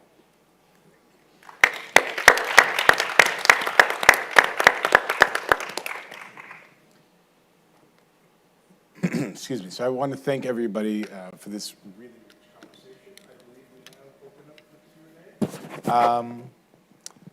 the Q&A. I don't know if we put, oh yeah, there are microphones in the corner. I'm going to take a moderator's prerogative, not for myself for once, but because you were so generous to join us in Don's voice, you can defer if you want, but I want to give you an opportunity if you want to ask a question in your own voice, and then we'll turn to the Q&A. Don't feel, I should have warned you I was going to do something. Oh, no, actually, I do have a question. I wonder whether many of the observations of people connecting emotionally to each other would be better understood in terms of Adam Smith's sympathy. That is, you have people who are not always talking in argumentative mode, reasoning from abstract premises, moral premises. Rather, they're telling stories about their own experience and how that mattered to them.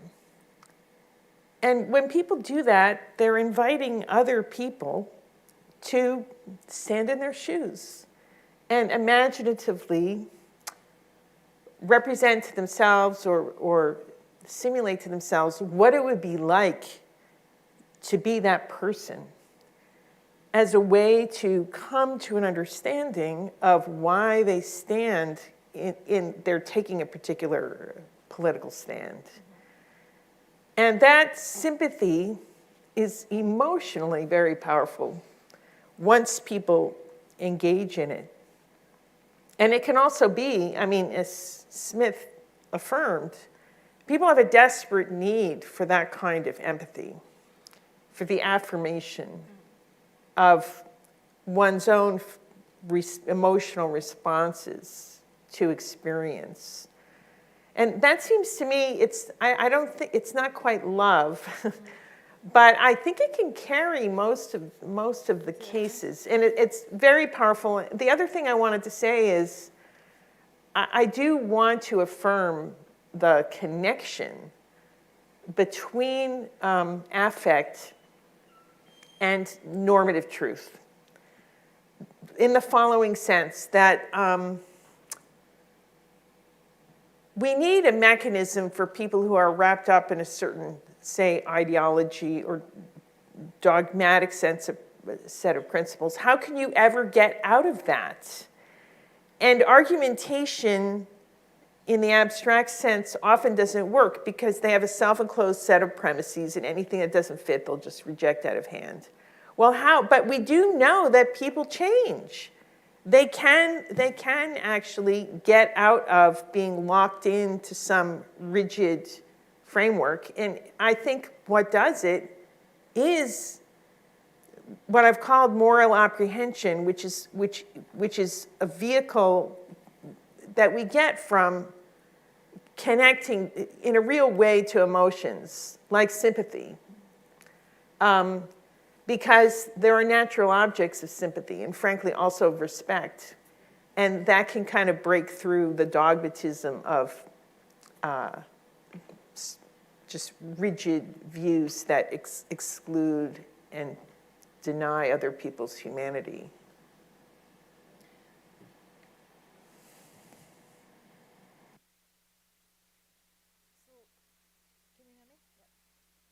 That's a very good point. Truth and Sympathy would have made for a less good title. But I also think, I still think, I don't know, again, maybe it depends on how we define terms, but sympathy, it's feeling with, in fact, suffering with. And there was a lot of that, definitely.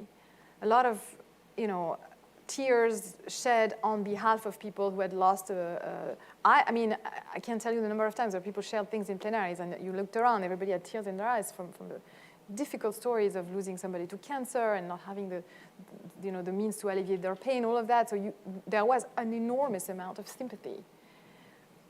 But I also think that there was an enormous amount of love which wasn't suffering with, which was just like again, like François said to Omar, like, I admired you, I was grateful for your interventions on our behalf, and I just fell in love with you. Not because I felt with you, I didn't even know you at that point, So the point I'm taking, though, is that, okay, maybe that's true, you had both love and sympathy, but the normatively attractive feeling is actually sympathy. And that, I don't know what to say at this point, I need to think about this.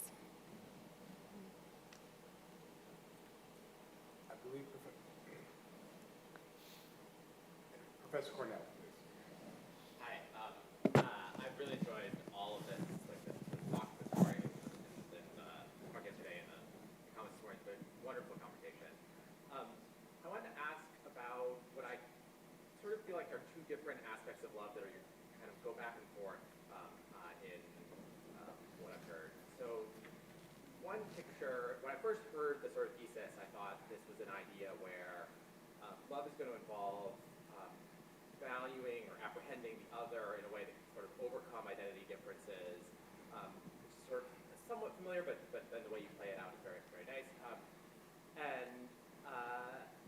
But it's going to work very well for things like the assisted dying, where you've got people with one set of experiences and a different worldview coming in conflict, talking. And I had the worry, though, that other kinds of questions are not going to be as amenable to that sort of thing.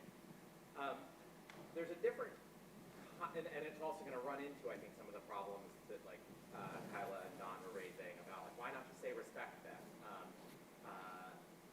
A different picture. So there's this kind of cliche quote, but I'll give some. They're French.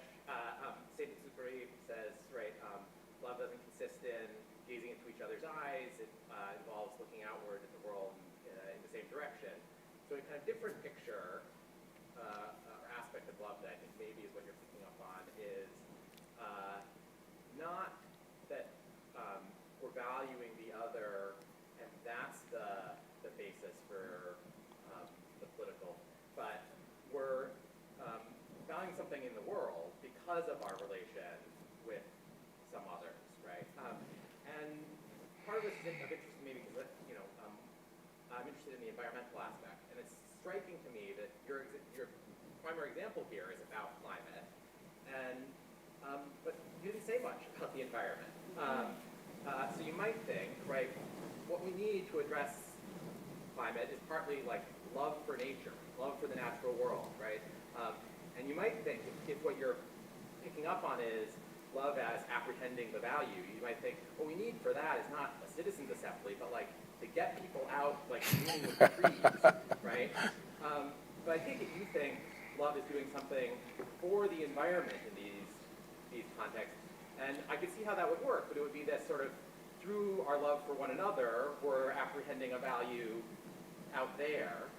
And so I guess I wanted to invite you to say something about like, what happened about the environment in these, where's the environment here, and maybe also like, is the love about appreciating the other person, individual, the sort of more liberal, traditional liberal kind of thing, or is it this like, through them, I'm seeing some value in the world? Yeah. It's a fantastic question, actually.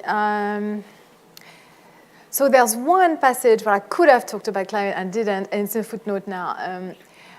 You remember when I mentioned Muriel talking about and I changed the name, so I can't remember. Sometimes I mix up the original name and so Muriel looks in the plenary session for the youngest member of the Citizens' Assembly. I called him Thomas in this context, and she says, "I hope your hair turn a lovely gray," and I think there was clearly a sense in this convention throughout that they were also trying to proto-legislate for the future, for the unborn, out of love for the unborn. So it was not out of love for the environment per se, or animals, or the trees, but, And you said something, it's going to make me sound even more of a crank or a crazy person, but I do think that, like going out and going in nature and maybe having the citizens' assemblies in a non-urban environment would have actually been very smart. And that because the implications of not just that, but the general views I have about open democracy and all of that, it's also like changing urban planning, changing the architecture of our institutions, and maybe placing them elsewhere. Right now, they're always in urban centers. They're always, it creates a sense that the center of the world is made of concrete and palaces and grand buildings, and that might be a big mistake. And so recently in class with my students, I told them, okay, if you could design your ideal parliament after reading everything we've read, what would it look like? And some of them said, we would place this in a big park with a zoo and a farm. And I was like, why not? You know, why does it have to be a big building, masculine looking, with people in suits, and why can't it be completely different? And reintegrating a sense that we're part of nature, part of the rest of the world, I think that that's also very much something that I would like to see.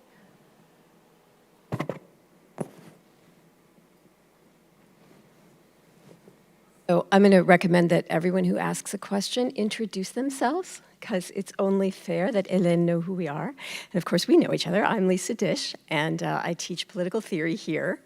I loved your talk in the way that you described how you were changed by those experiences. And it's interesting that you returned to that this morning and talk about how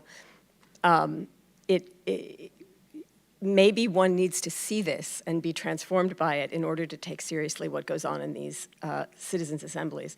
And I'm totally willing to grant that. And yet I want to pick up on what Ann Phillips said, pressed you on,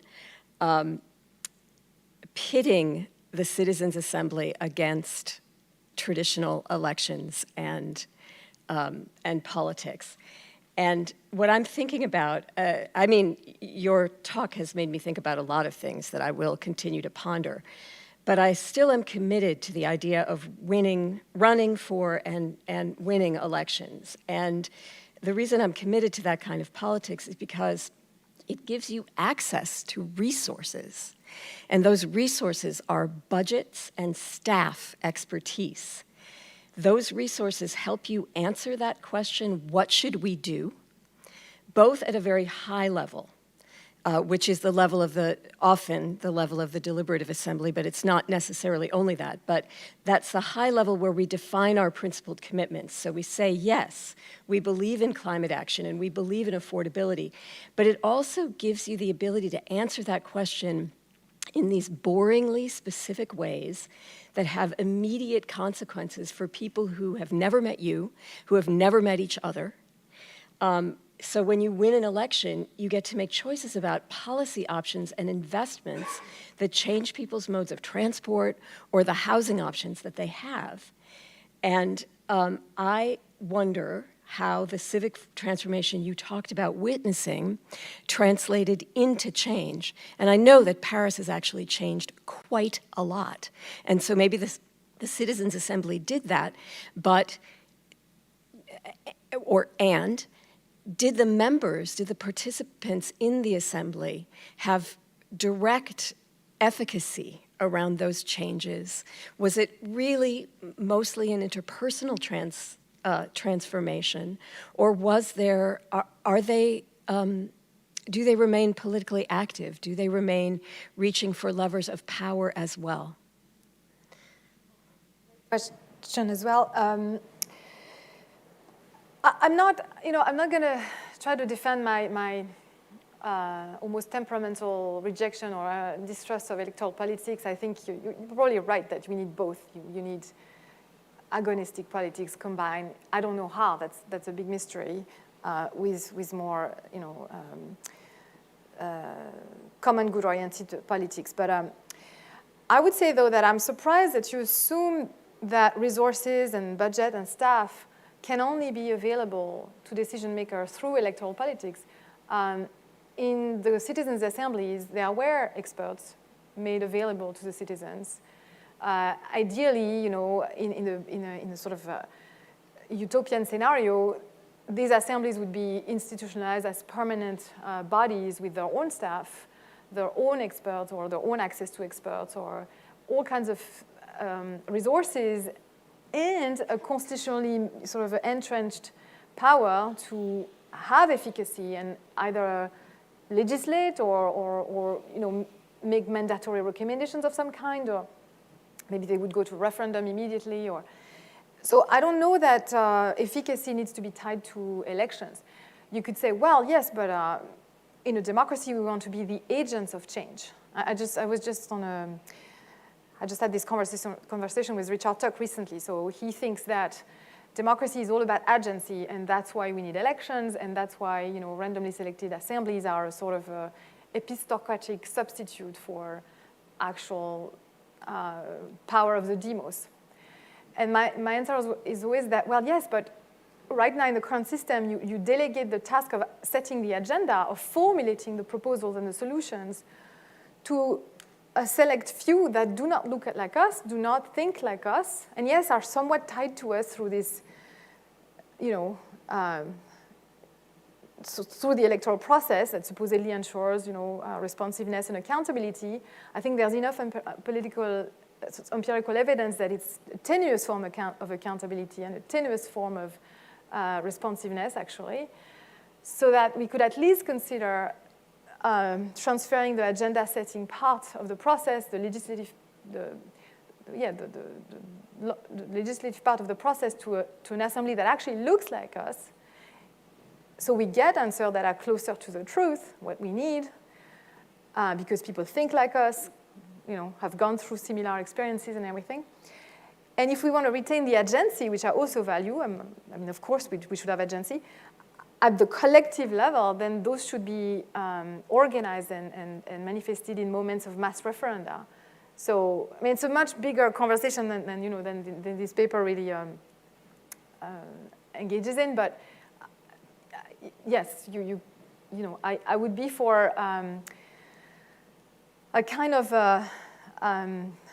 politics that involves the masses, that mobilizes them around visions of the world and big picture ideas through referenda rather than through elections.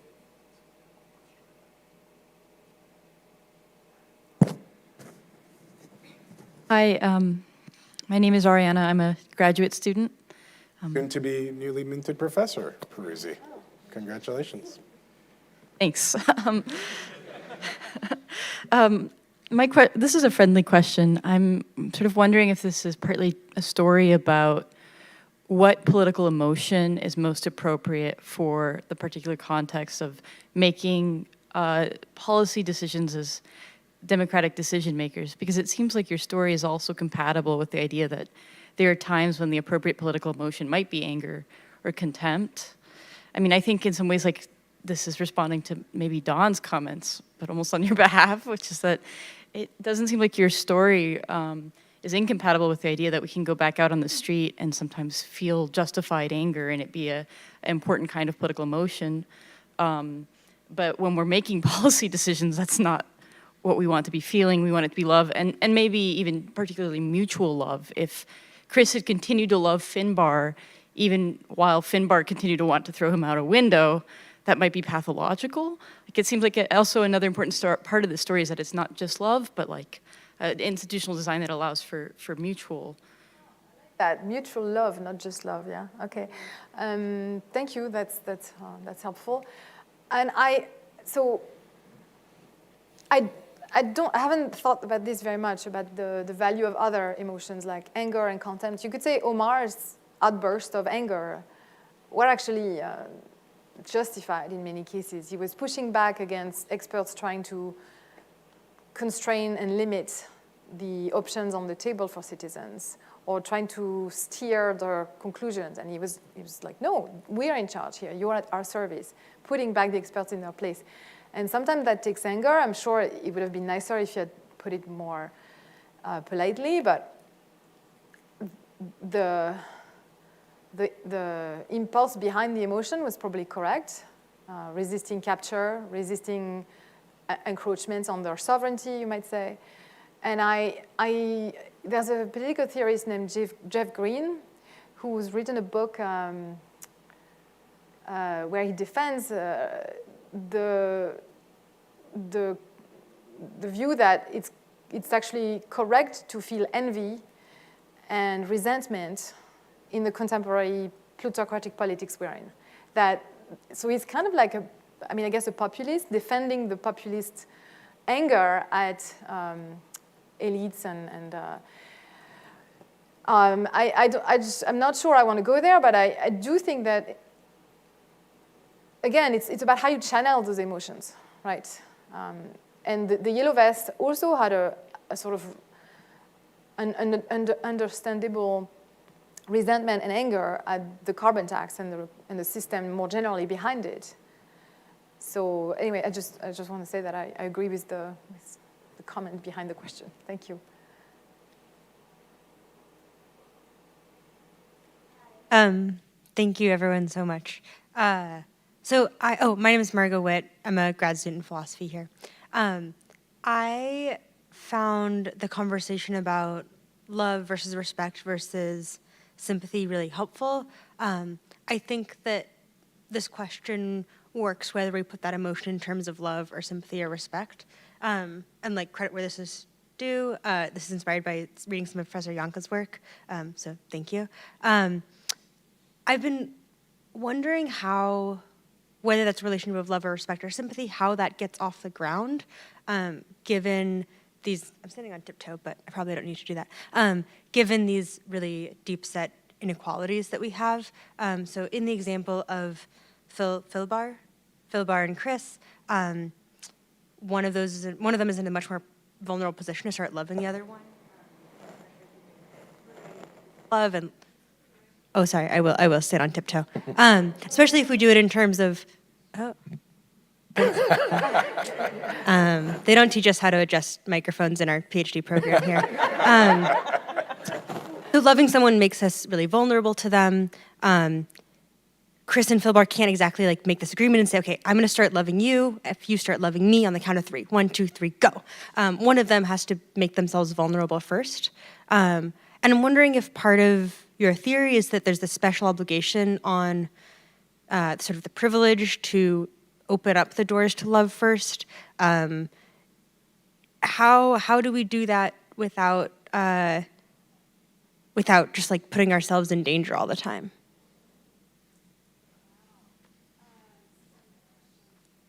No, that's what's so frustrating about this beautiful story of Finbar and Chris is that the journalists focused on the departure and the endpoint and didn't really tell us. I mean, I don't have the account. I don't think anybody documented that, of how they got there. So it's sort of assumed that it's obvious that it's by working together every day. At some point, maybe they ran into an issue, they disagreed, and then Chris made a good, I have no idea, I have to reconstruct this. And again, it's not documented, which, by the way, if people are looking for dissertation topics, I mean, maybe it would be more appropriate in a political science department, but I think we need more research on that, the emotional aspect, the friendship developments, because we don't know. I do think it's going to be through micro adjustments rather than big exposures to vulnerability. Like it's too risky. People won't do that. They're very guarded, and they open up slowly, and only when they sense that the other person is adjusting accordingly to their own, revelations or so.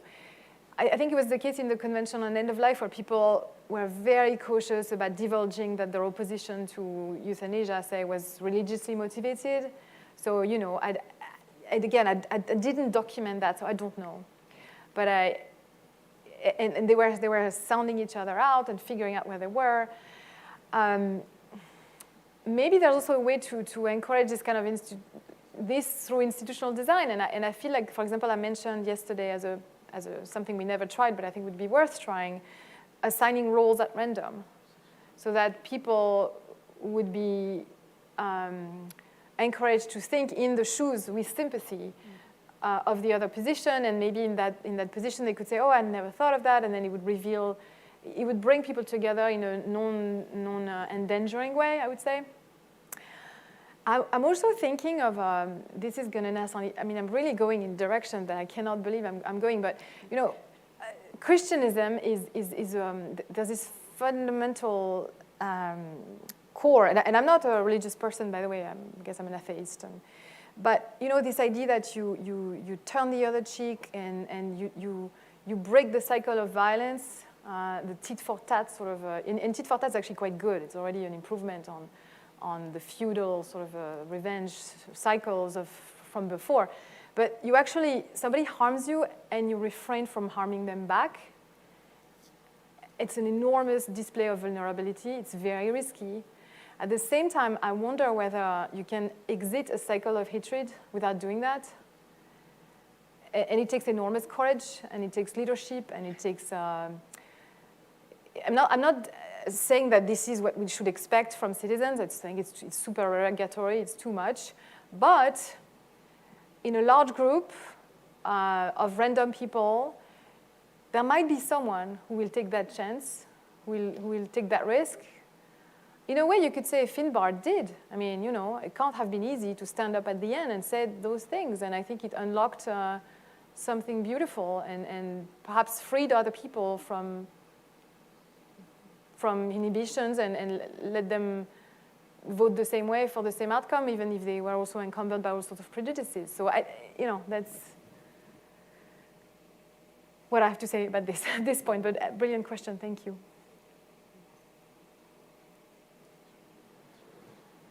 So then, if I may, so I want to join everybody in thanking you for this.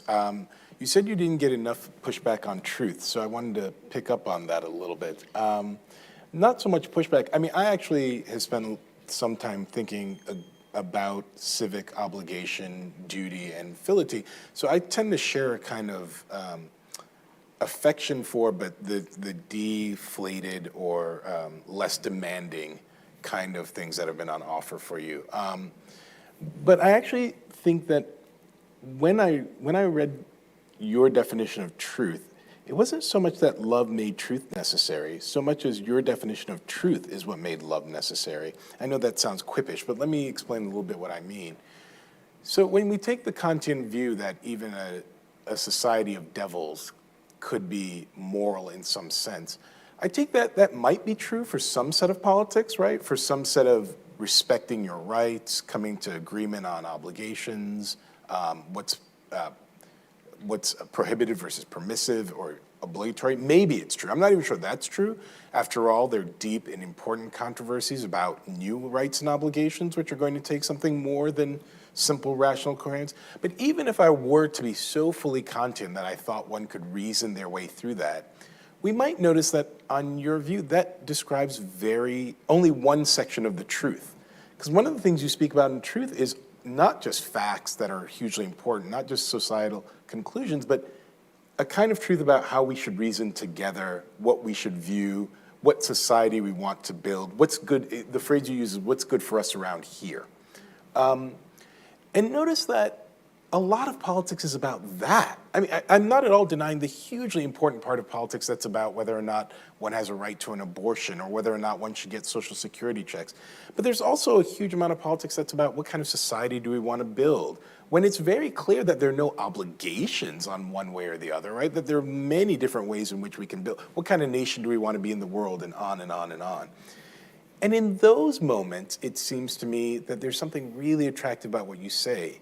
In order to reason just past my preferences, or in order to give to my political adversaries more than I owe them, I was struck by your moment where the minority in the convention was so grateful that they had 50% of the share of the document, right? That's not rational. That's not about a kind of Kantian respect of devils.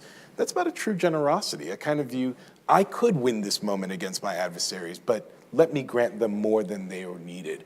Or, my political movement is sweeping the day, but let me make space for my adversaries in ways that are not just rationally respecting, but about some true feeling of affection, or we must live together around here. Let me make place for these people. I don't have to win the day. And I think focusing on that feature of your version of truth makes the claim that something like true caring for your fellow citizens is necessary. Now, some people are going to push back and say that's an awfully expansive version of truth. And I leave that for you to defend. But it certainly recognizes that a lot of politics is not just about rights and permissions. It's really about creating a world together. And that does seem to me to require some version of wanting to care together with your fellow citizen. Thank you.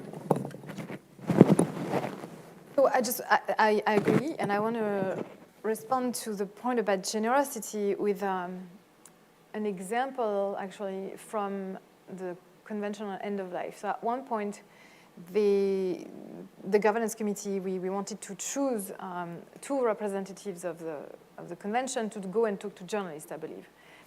And usually when we had to choose people, we did it randomly. So there was a moment at the very end where we actually didn't know what to do because we needed to choose representatives to talk to the nation through a broadcast. and representatives to talk to President Macron to deliver the report. And we felt like, well, maybe randomness is actually not appropriate, so maybe we should let them decide. And then they asked us, well, we want to have a debate, and they talked, and to talk to Macron, they decided to go random. To talk to the nation, they did something called candidate-less elections, where they themselves picked the candidates, if you will. Like they chose the bees in the group, the hardworking, sort of studious sort of types. But anyway, when you chose the people to talk to the journalists, as chance had it, it was two anti-assisted dying people who were chosen. So that was a floating moment. We're like, oops, what are we going to do? And they said that. They said, well, we can't accept because we need at least one of us to be on the pro side, otherwise we... And they all said, everybody spoke up, I mean, not everybody, but many people spoke up and said, no, we trust you.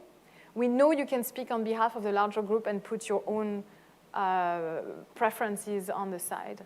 I thought that was a moment of trust and in a way, generosity, because it's a risk.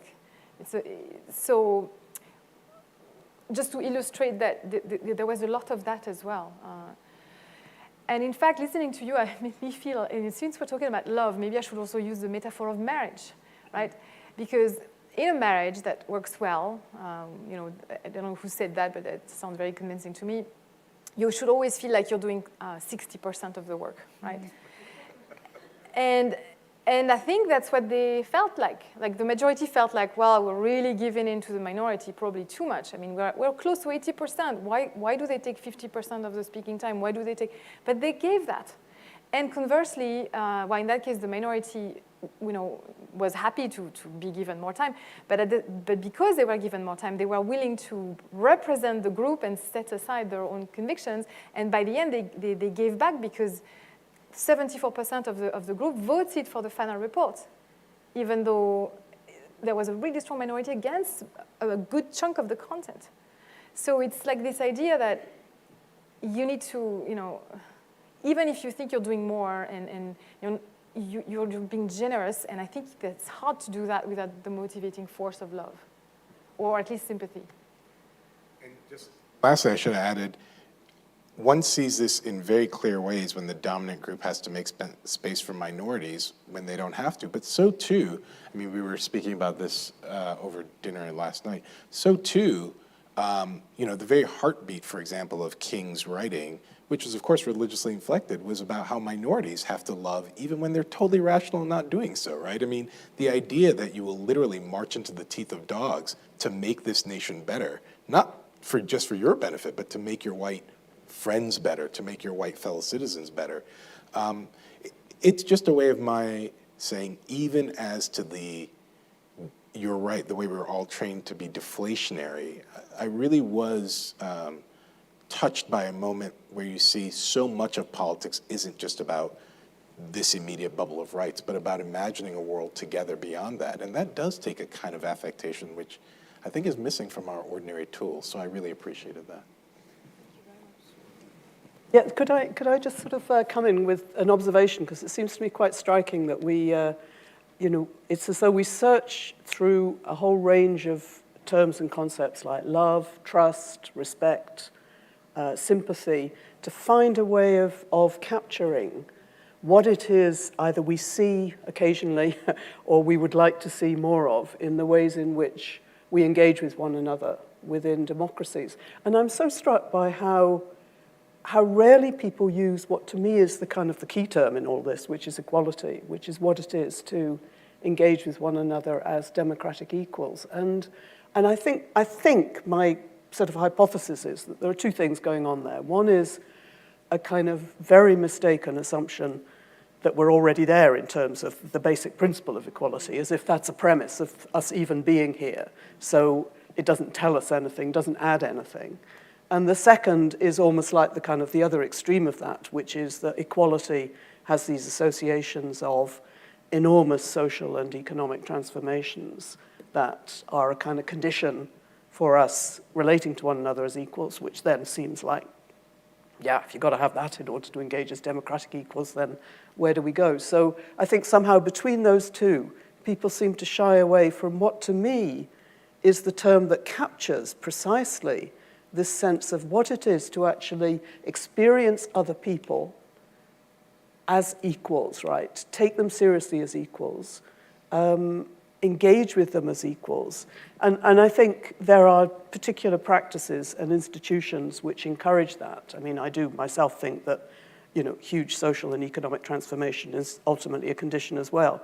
But I think that there are ways in which disempowerment makes it very difficult for people to see others as equals. I mean, I thought your point that you picked up about self-love is important, that if you're disempowered, if you're systematically disempowered, you may lose the ability to love yourself. And I think when you don't love yourself, it's very hard to relate to others as equals. So I think actually there's over-empowerment, there's disempowerment, all of these things make it very difficult for us to engage as equals. But it seems to me that part of what's going on in the citizens' assemblies is a particular kind of institutional practices which enable people to actually embody equality in a much more real, substantial way. And, you can, to me, you can call it love, respect, trust, sympathy. I wonder why we shy away from calling it equality. Well, go ahead. Can I just, I'd like to respond directly to your point, because in the theory of moral sentiments, Smith actually does draw that connection, but he's very concerned that our sort of, many of our sympathetic reactions are deeply, deeply biased by vanity, basically.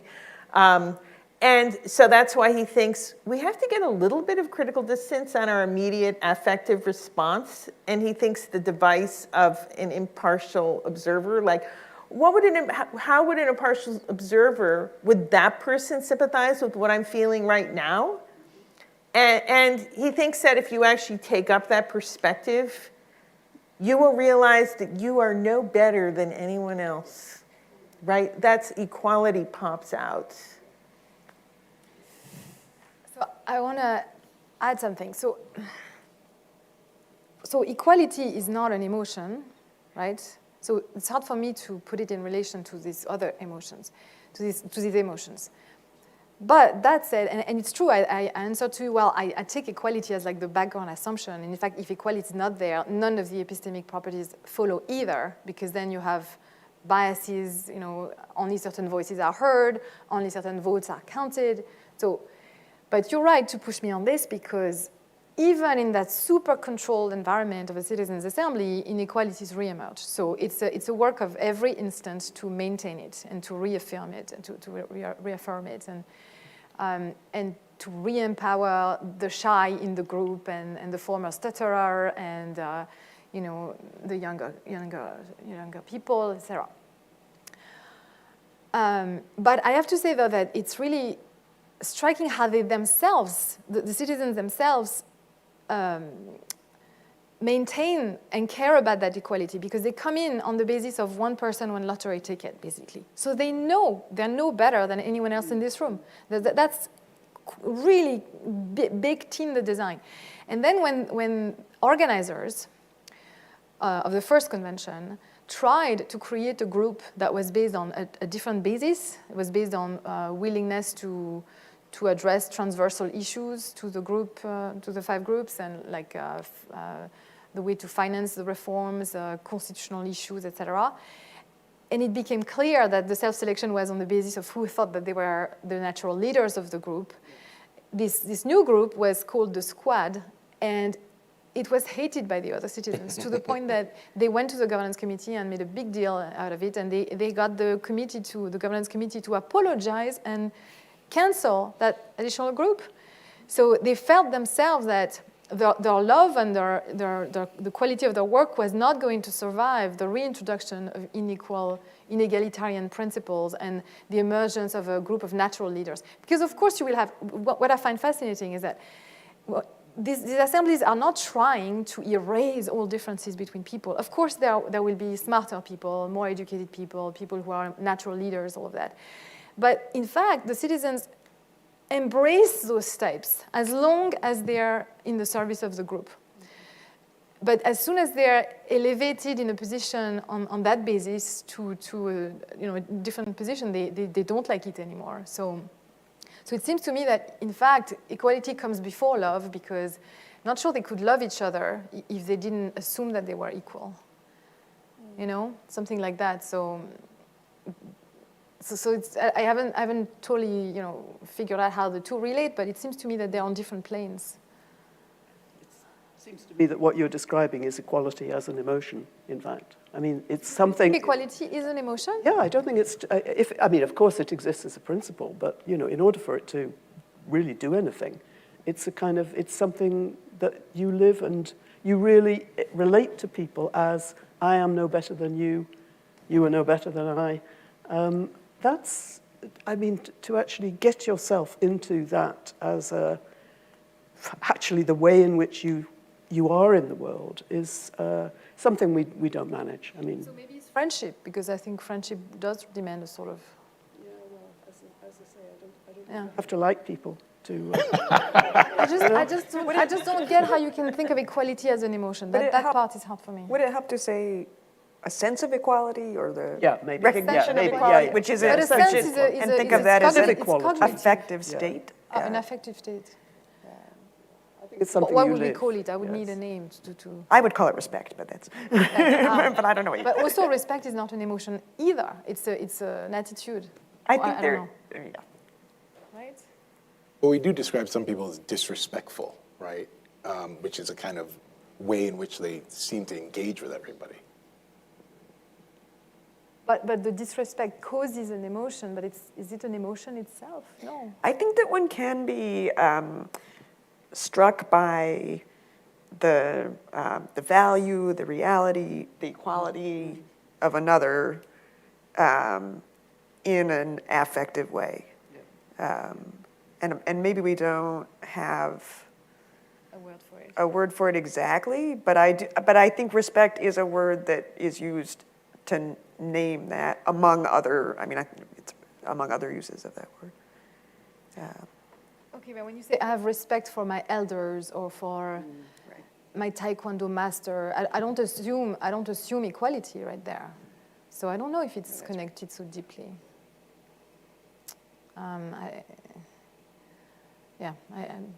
But I need to think more about it. Of course, I think equality is central to the ethos developed in these assemblies. Without it, it falls apart. But it's not enough, I think, to get to the outcome, I think.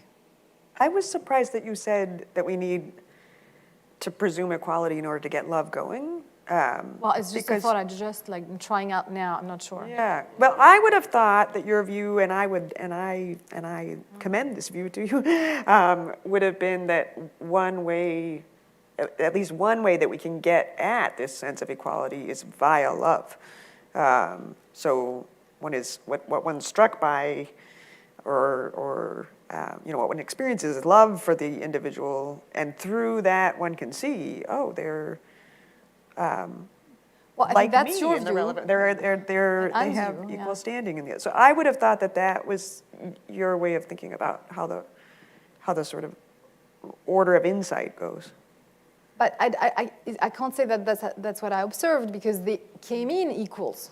Yeah. So they were already equals by definition. They came in on the basis of one person, one lottery ticket. It was repeatedly told to them that they were equals, that every voice mattered.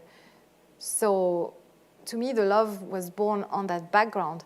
And maybe it bred an understanding of equality that was deeper, that was more substantive. That's what, yeah. But look, I'm thinking back to something that Jan Elster writes about, Madame de Sévigné writing to her daughter about some poor peasant being quartered in the public space. And she's talking about it like it's nothing, like it's, some kind of puppet being dismembered. And she cannot have empathy, she cannot have sympathy, she cannot have love, forget about love, for someone who's not our equal. So I think you need to start from a place of equality at the minimum, like the formal one. Like at least they're humans, at least they're citizens. like us to be able to develop that bond and that sympathy. So in fact, you could say, well, it's all lovely, but we're talking about a very privileged setup where there's already all of those good things in the background. And the more difficult, the much more difficult question is, okay, how do you create that sort of love between, say, Israeli and Palestinians, right? Because there's no presumption of equality between them on that level, or between, say, us and the animal world, or between white slave owners and slaves back then. Like, how do you do that cognitive and emotional leap if you don't have a premise of equality to begin with? So that's why I'm focusing on a much easier case, which is we're already assuming a democratic polity. Well, I have been reminded that my one job is to make sure that we conclude on time. There is a buffet lunch that is being served in just a few moments, 12:30. I actually do think it's perfectly obvious that the Tanner Lectures are a tremendous milestone and an honor, so I took your words very seriously. But it is also because they choose such remarkable scholars to visit us that we should take a moment to say how honored we are that you presented it here, and to congratulate Elaine Landemore and thank her for these wonderful conversations. Thank you.